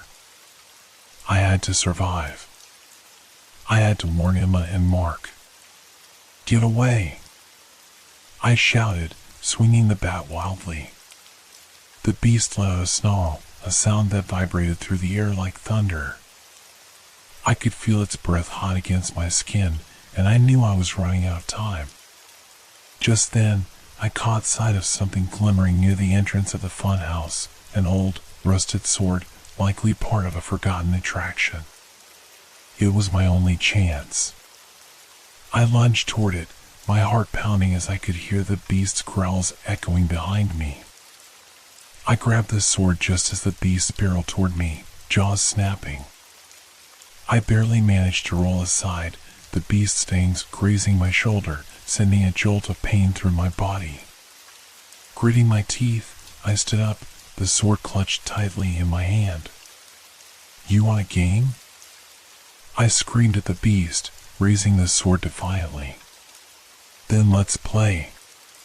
The creature paused, eyes narrowing, as if assessing my newfound resolve. I could see the intelligence behind its savage exterior, a sinister understanding that made my skin crawl. With a primal roar, it charged at me again. I swung this sword with all my might, connecting with its side. The beast howled in pain, stumbling back for a moment. The exhilaration of landing a blow coursed through me, but I knew it wouldn't hold for long. I had to escape. Where are you, Emma? I muttered, scanning the mirrors around me, searching for any sign of my friends. The laughter outside had transformed into a cacophony of eerie whispers, sending shivers down my spine. The mirrors reflected distorted versions of me, each one seeming to mock my fear. I had to think fast. I dashed through the funhouse, searching for an exit. The maze of mirrors was disorienting, each twist and turn feeling like a trap designed to ensnare me. I could hear the beast behind me, its footsteps heavy and relentless. Think. I muttered to myself, forcing my feet to move faster. The light from the door I had seen earlier was still my only hope. I made my way back toward it, adrenaline pumping through my veins. As I neared the door, I glanced back to see the beast gaining on me, its jaws snapping with feral intensity. No, not like this. I yelled, charging forward with renewed determination. The door was inches away, and I flung it open, rushing into the next room just as the creature lunged again. I felt its breath brush against my back, but I was through, slamming the door behind me. The new room was a chilling sight, a hall filled with broken mirrors, each reflecting my terror. The atmosphere was thick with an oppressive dread, and I felt my heart race even faster. I couldn't let it catch me. But the laughter had returned, echoing through the hall, wrapping around me like a noose. I could feel the pressure of the funhouse closing in, the mirrors shifting and warping as if they had a mind of their own. Emma! Mark! I shouted, hoping against hope that they could hear me. The laughter only grew louder in response, a mocking sound that echoed through the hall. I needed to find a way out. I scanned the room, searching for an exit. My eyes landed on a small door at the far end, the light flickering beneath it. That's it. I whispered to myself, my heart racing. I sprinted toward it, but the beast was close behind, its growls a constant reminder of my impending doom. I flung open the door and stumbled into a narrow corridor, dimly lit and lined with more mirrors. The laughter from the funhouse faded into the background, replaced by the sound of my own heartbeat pounding in my ears. I pressed on, navigating the corridor with determination. Emma! Mark! I called again, desperation creeping into my voice. Suddenly, the corridor opened up into a large room filled with colorful lights and a carousel at its center. The sight was both beautiful and horrifying, a stark contrast to the chaos I had just escaped. Guys! I yelled, hoping they were somewhere within the room. As I stepped further in, I felt a shift in the atmosphere. The laughter returned, this time mingling with the haunting music of the carousel. The horses spun slowly, their painted eyes gleaming with an otherworldly light. Come join the fun, a voice echoed from behind the carousel, the clown emerging from the shadows. We've been waiting for you. Get away from me! I shouted, raising the sword again. The sight of the clown sent a surge of rage through me. Why fight it? It taunted, stepping closer. You're one of us now. Join the show. No! I cried, charging forward. You don't control me. I swung the sword, connecting with the clown's shoulder. It shrieked in pain, and for a brief moment, I felt triumphant. But as it stumbled back, the laughter grew louder, echoing through the room. Suddenly, the beast burst through the door behind me, growling ferociously. I felt the rush of fear wash over me again. Time to play, the clown cackled, gesturing toward the beast. Let's see how you fare in the real game. With that, the clown vanished into thin air, leaving me alone with the beast. The creature lunged, and I barely managed to dodge its massive jaws. I could feel the rush of air as it swiped at me, its claws narrowly missing my skin. I had to keep moving. Think. I muttered, desperation clawing at my throat. The carousel spun behind me, the music growing louder as I searched for a way out. I couldn't let it end like this. I glanced around, eyes darting from the beast to the carousel, and then back to the mirrors lining the room. I had to outsmart it, to use the environment to my advantage. Come on! I yelled, taunting the beast. You want me? Come and get me! It roared, charging at me once more. I dashed to the side, darting around the carousel, the creature hot on my heels. As it lunged again, I ducked low, and it crashed into the carousel instead, the sound of wood splintering echoing through the room. Now was my chance. I sprinted toward the exit, heart pounding. As I reached the door, I could hear the beast thrashing behind me, its growls escalating into a furious roar. Come on, come on! I whispered, feeling the cold sweat on my brow. I flung the door open and dashed through, not daring to look back. The hallway was dark and cramped, but I could hear the laughter fading behind me, a sinister promise that it wouldn't let me go easily. Emma! Mark! I shouted, desperation coloring my voice. Where are you? The hallway twisted and turned, and I could feel the shadows creeping in, thick and suffocating. I pressed on, each step feeling heavier than the last, my breath coming in ragged gasps. I had to find them. I had to warn them. As I rounded a corner, I finally caught sight of a familiar figure in the distance, Mark, standing at the entrance of another room, his expression a mix of relief and terror. Mark! I shouted, rushing toward him. We have to get out of here. Where's Emma? He asked, panic evident in his voice. She was right behind me.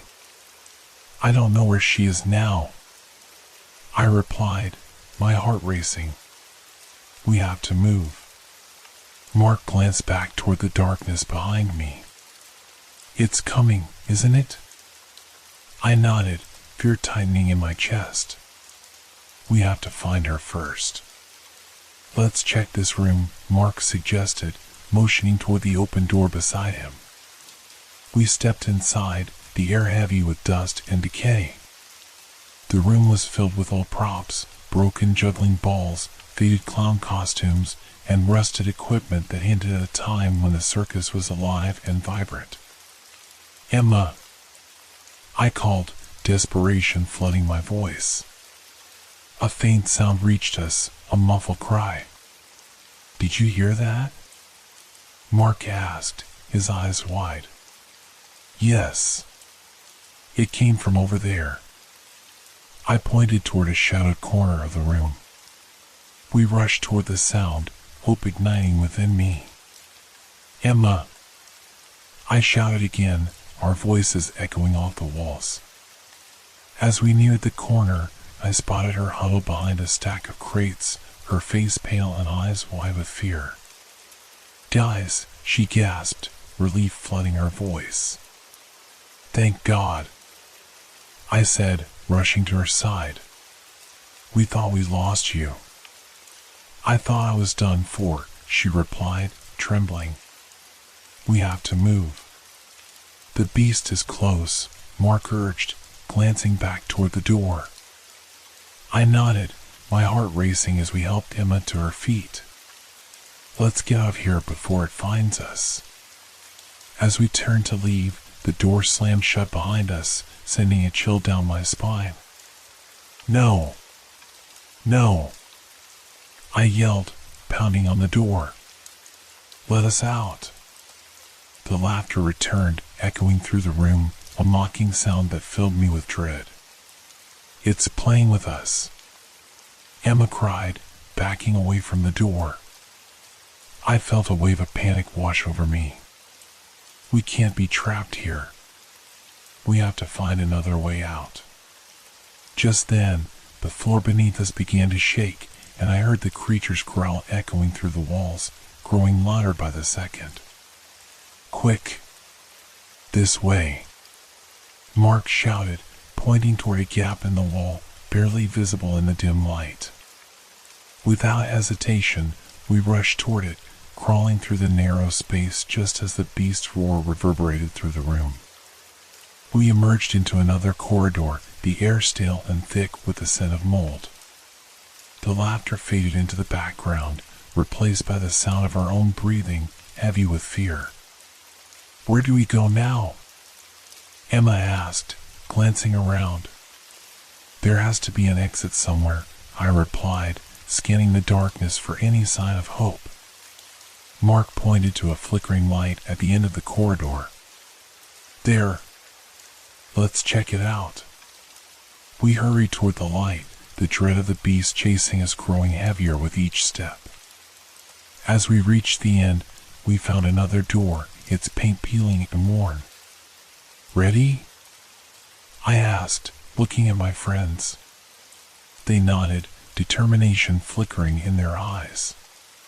Together, we pushed open the door, stepping into the unknown.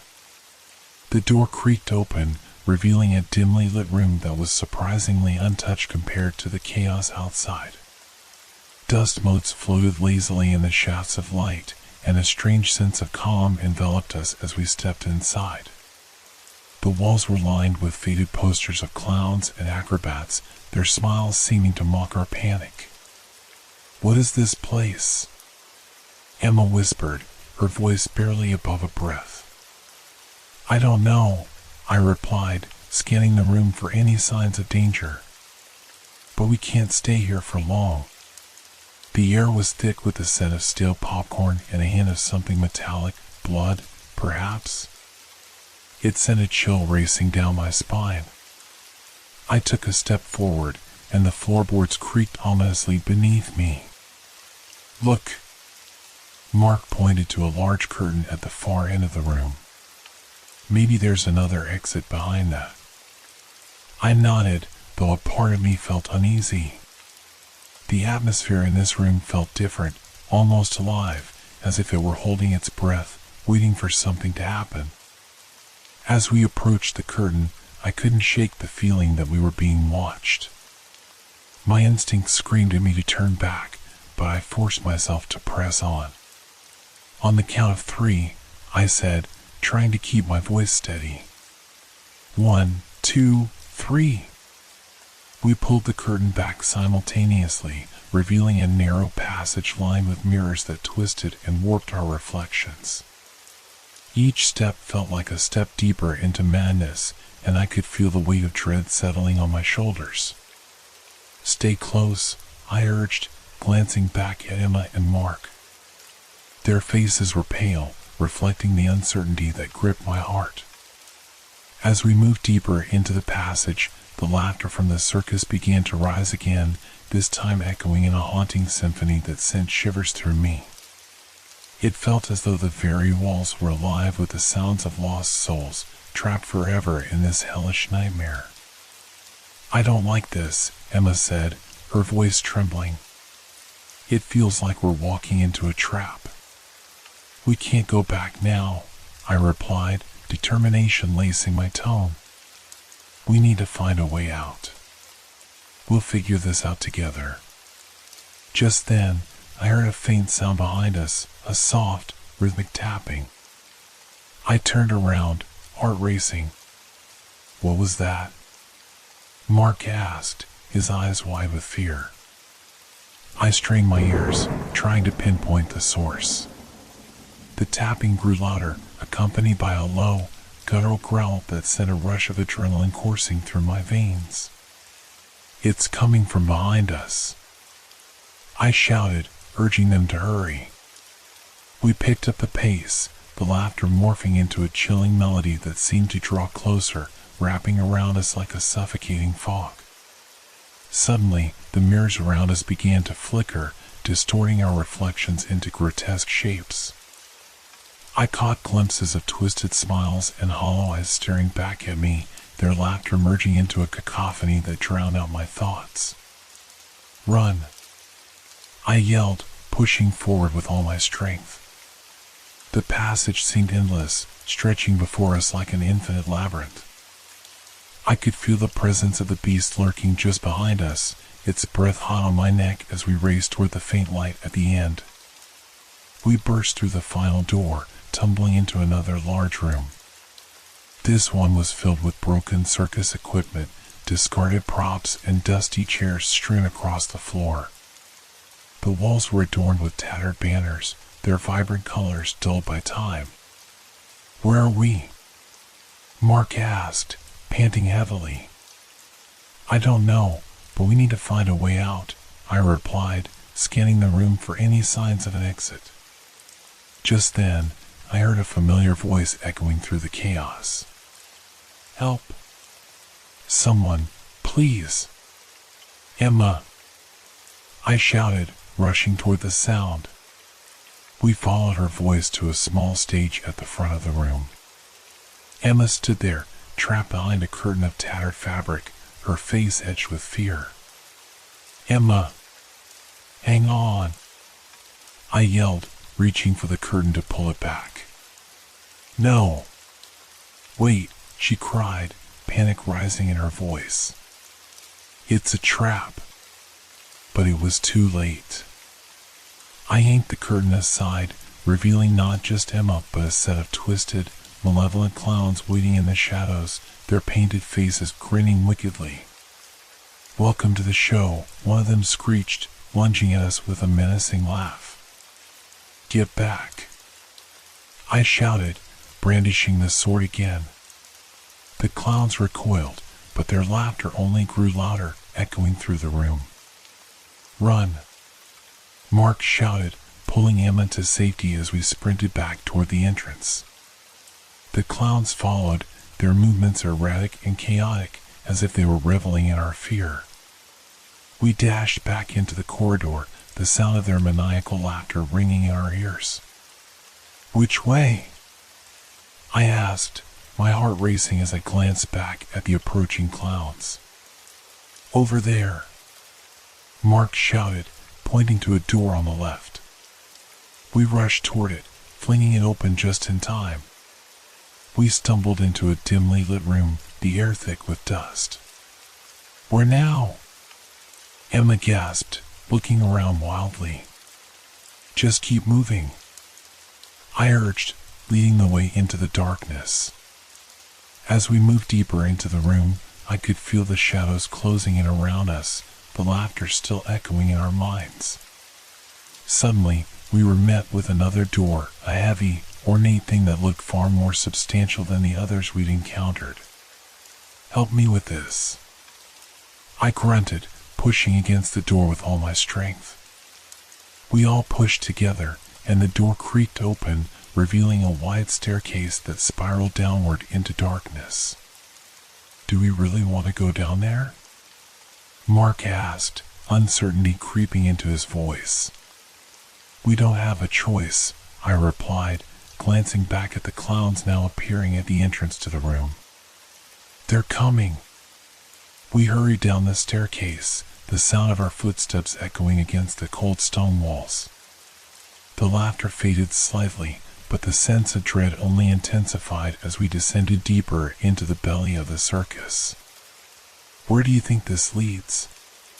Emma asked, her voice shaky. Hopefully to an exit, I replied, trying to sound more confident than I felt. As we reached the bottom, we found ourselves in a cavernous underground chamber. The air was damp, and the flickering lights from overhead cast eerie shadows that danced across the walls. This place feels wrong, Mark said, looking around nervously. We should go back. No, I said firmly. We have to keep moving. There has to be a way out. I stepped further into the chamber, my eyes scanning the walls for any signs of hope. In the distance, I noticed a faint glimmer, something reflecting the light from above.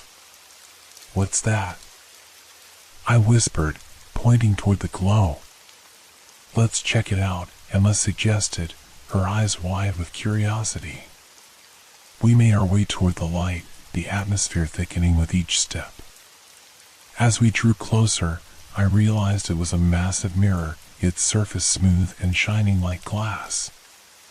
Is it another mirror? Mark asked, uncertainty creeping into his voice. I don't know, I replied, reaching out to touch its surface. The moment my fingers brushed against it, a jolt of energy surged through me, and I felt a wave of vertigo wash over me. Suddenly, the mirror rippled, distorting my reflection into something monstrous. Step back, I shouted, pulling my hand away as panic surged through me. Emma and Mark stumbled backward, eyes wide with fear. What the hell was that? Mark gasped, staring at the mirror. I don't know, but we need to leave, I said, glancing back toward the staircase. But just as we turned to go, a chilling laugh echoed through the chamber, freezing us in our tracks. You think you can escape? A voice taunted, sounding all too familiar. The figure of the clown materialized before us, its painted face twisted into a sinister grin. Welcome to the finale. The clown stood before us, a grotesque figure painted in hues of red and white, its grin stretching unnaturally wide across its face.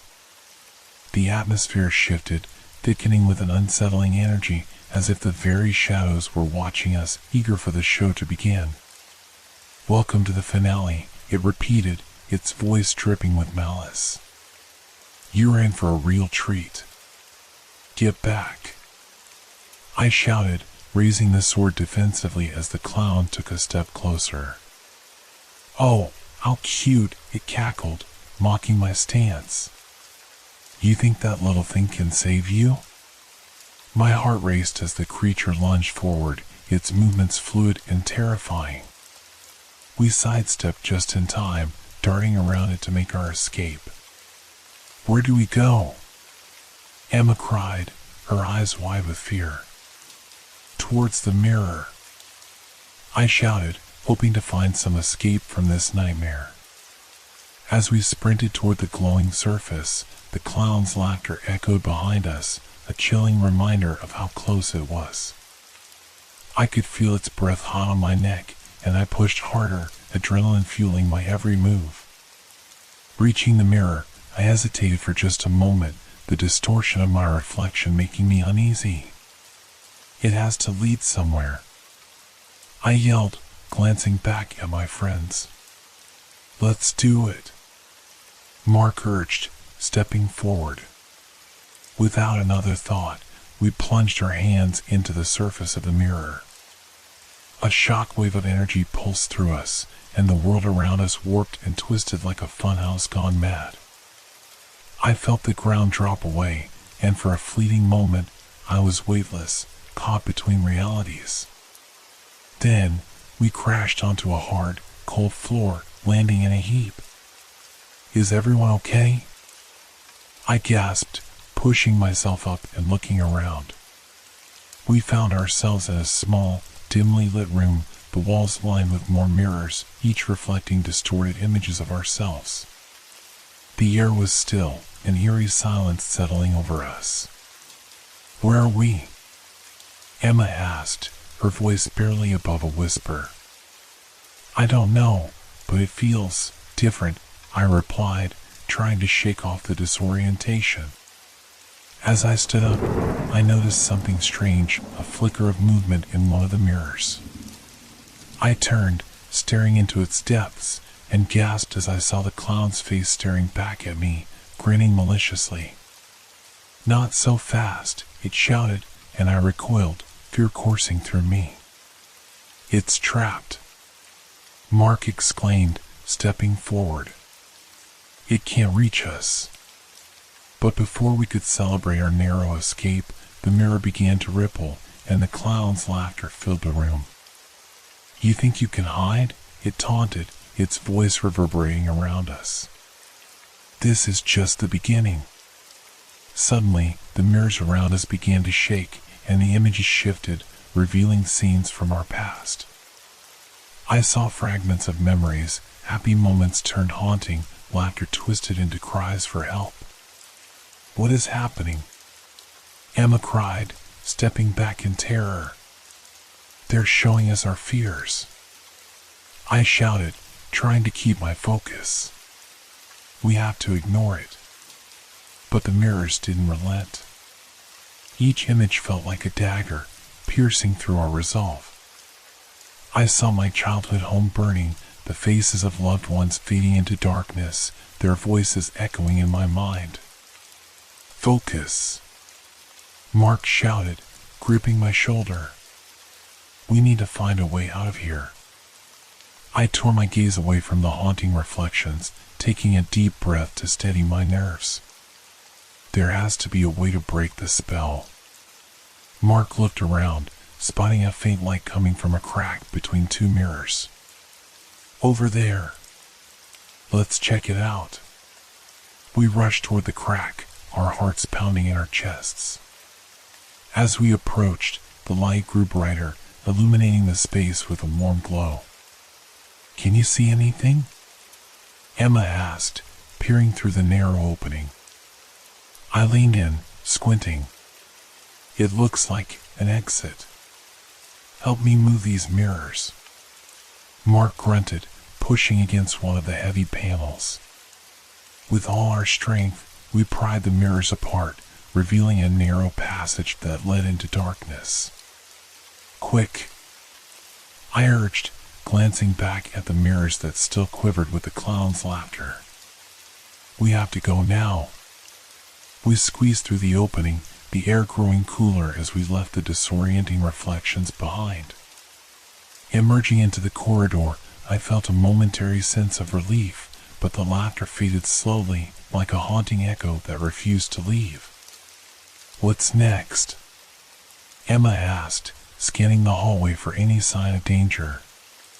We need to find a way out of this place, I replied, trying to shake off the lingering fear.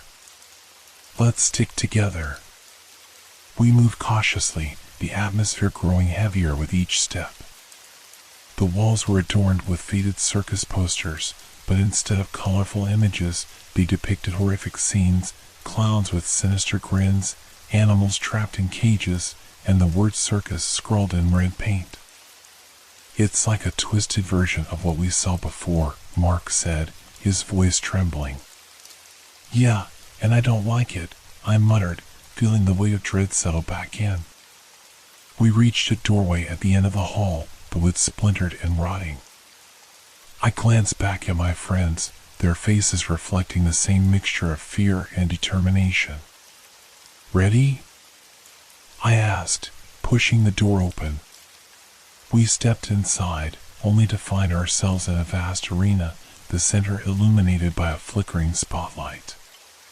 The stands were empty, but the atmosphere was charged with a sense of impending doom. "What is this place?" Emma whispered, taking a step forward. "This is where it all began," I breathed, realizing we were standing in the heart of the old circus. The sound of drums began to beat, low and ominous, resonating through the arena. The spotlight shifted, illuminating the center of the ring where a twisted figure began to emerge from the shadows. "Welcome, welcome," the clown shouted, its voice echoing through the vast space. "You've made it to the main event."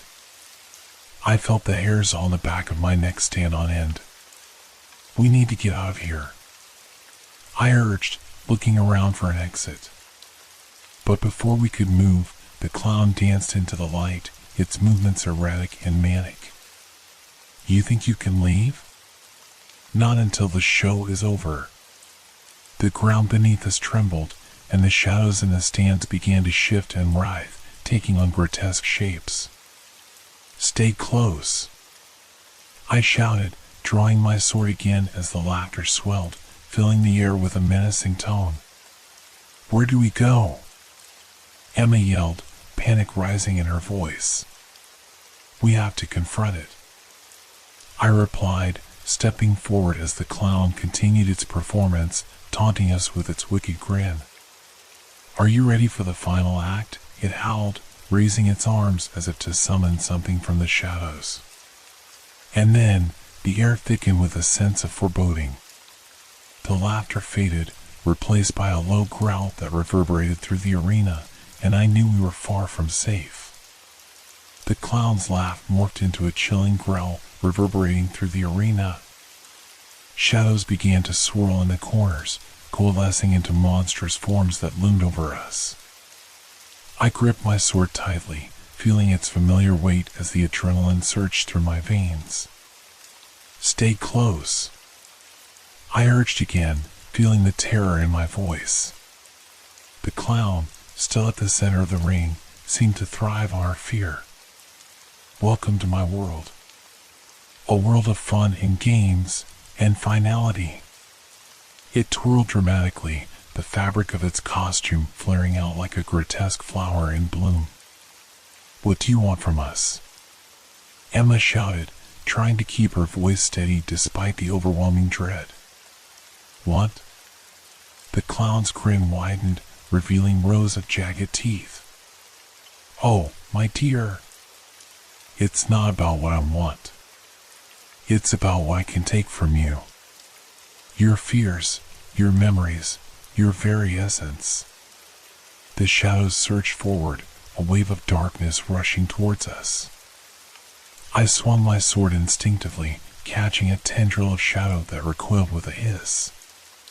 "Fight back," I shouted as Mark and Emma stepped forward, adrenaline fueling their resolve.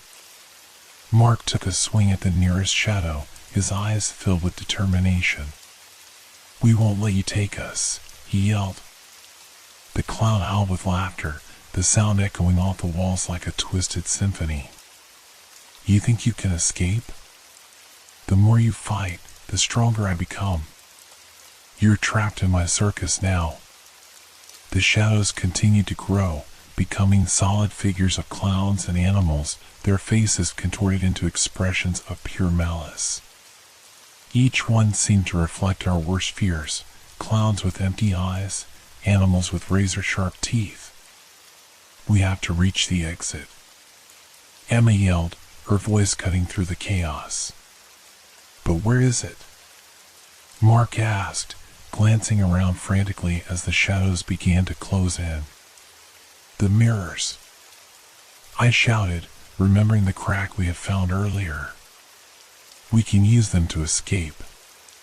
Then let's get to them, Mark replied, his voice a blend of fear and determination. We pushed our way through the throng of shadows, slashing at anything that came too close. The clown's laughter echoed, a maddening cacophony that tried to drown out our thoughts. The exit was shrouded in darkness, but I could see the faint glimmer of light where the mirrors had been. This way, I yelled, leading the charge as we fought our way to the edge of the ring. The shadows hissed and twisted, trying to ensnare us as we ran. I could feel their icy fingers grazing my skin, but we pressed on, fueled by sheer willpower. Almost there, I shouted, adrenaline pushing me faster as I lunged toward the mirrors. We reached the edge of the ring, and I grabbed Mark and Emma's hands, pulling them toward the crack in the mirrors. Get in.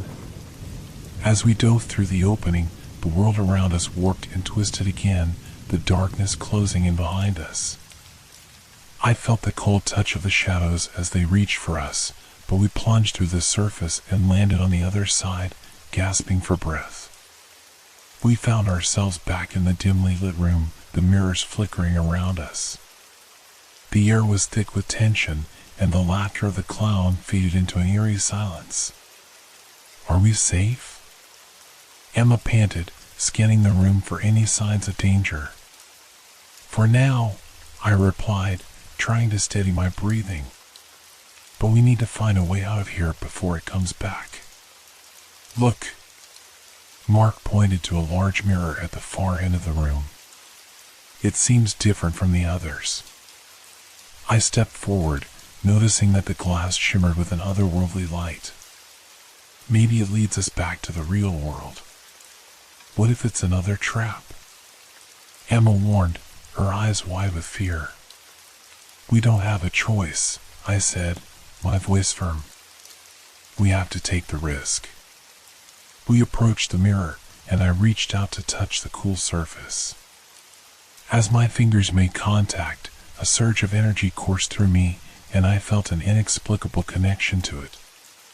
Together, I urged, and we all placed our hands on the glass.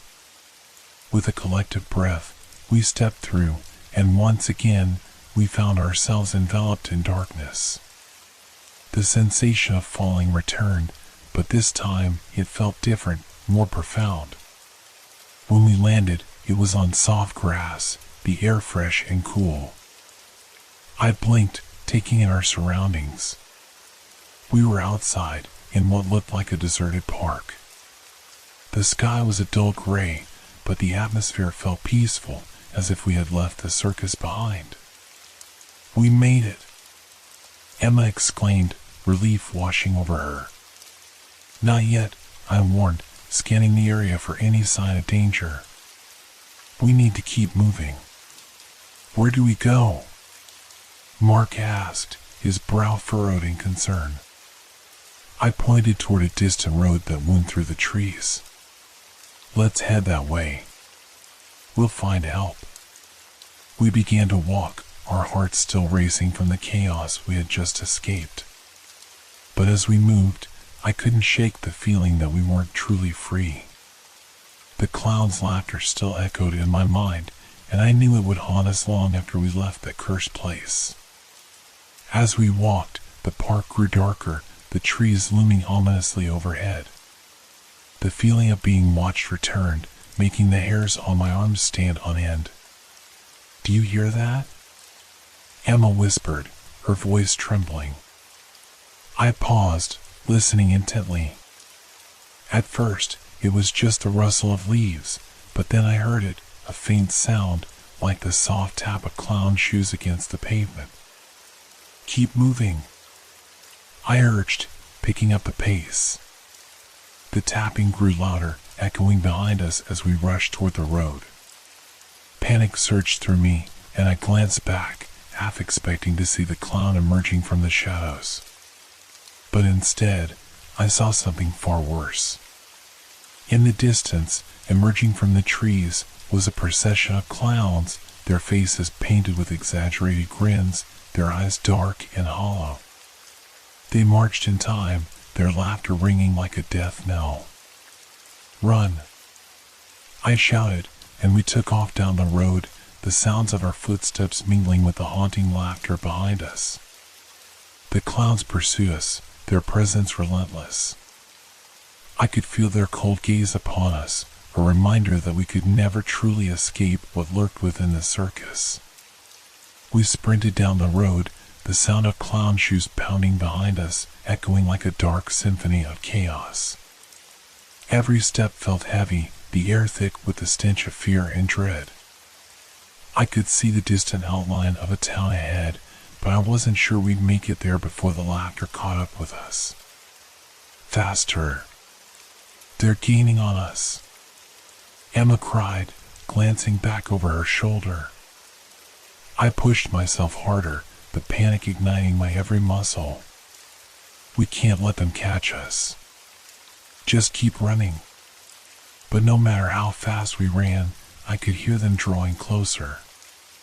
Their laughter echoed in my mind, a twisted melody that drowned out my thoughts.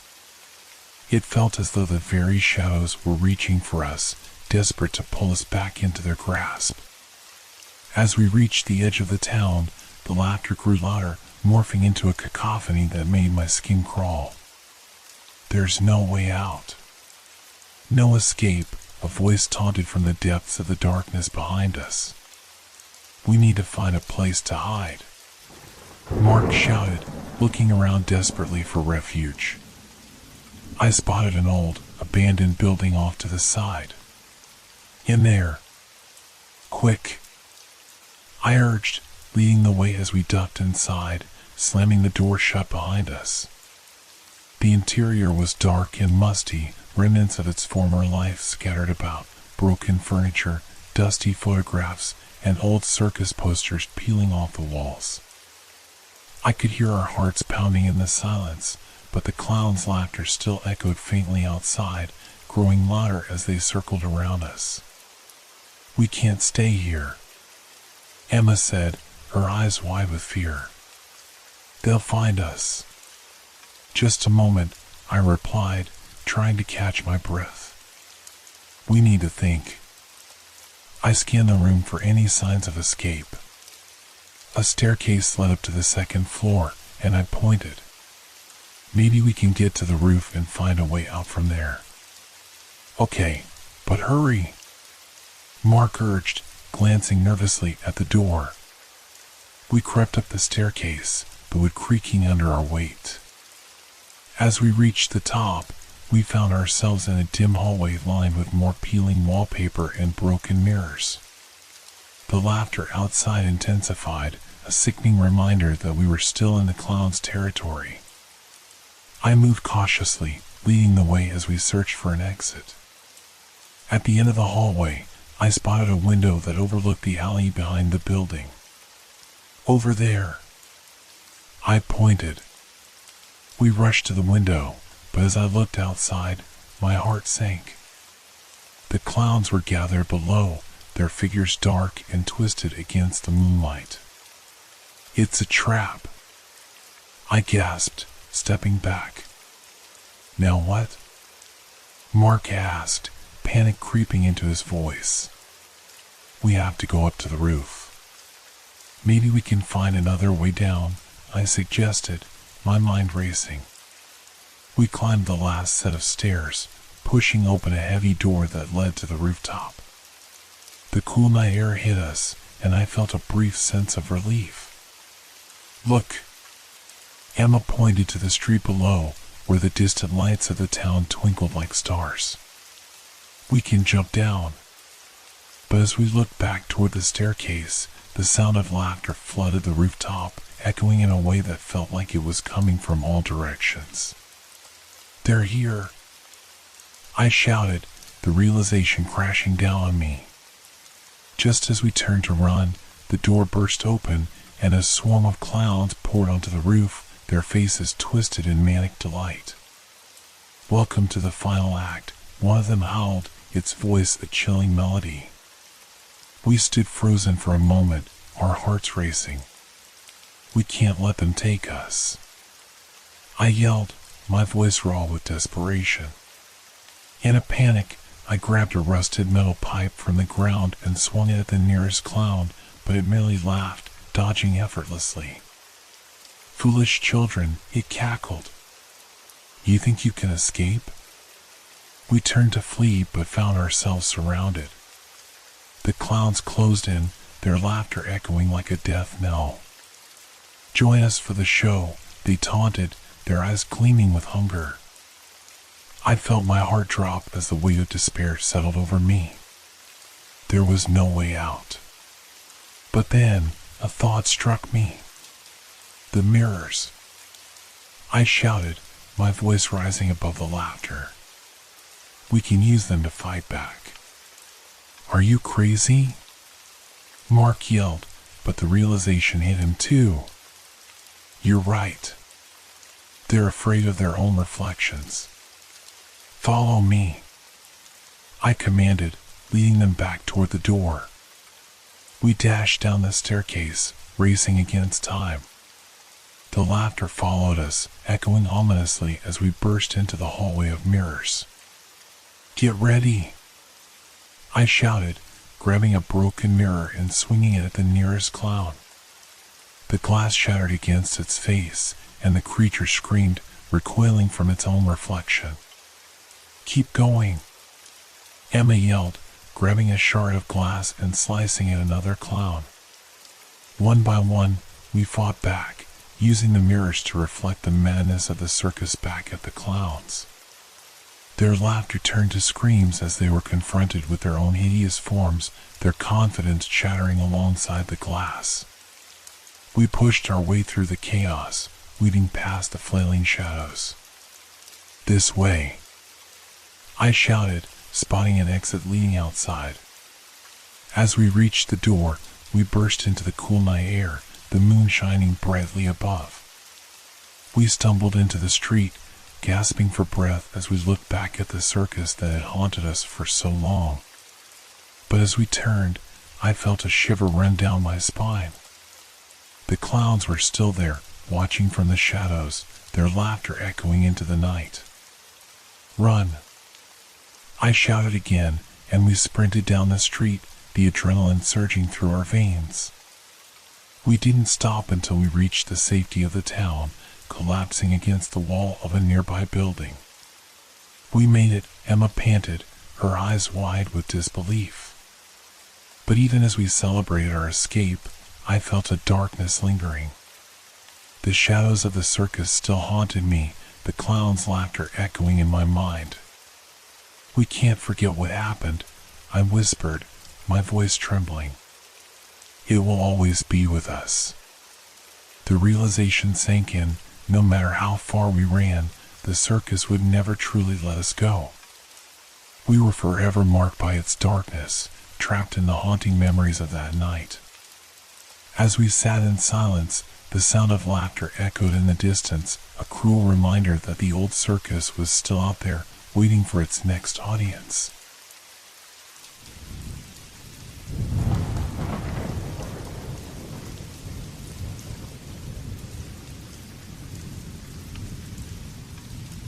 Hope your dreams are filled with fear.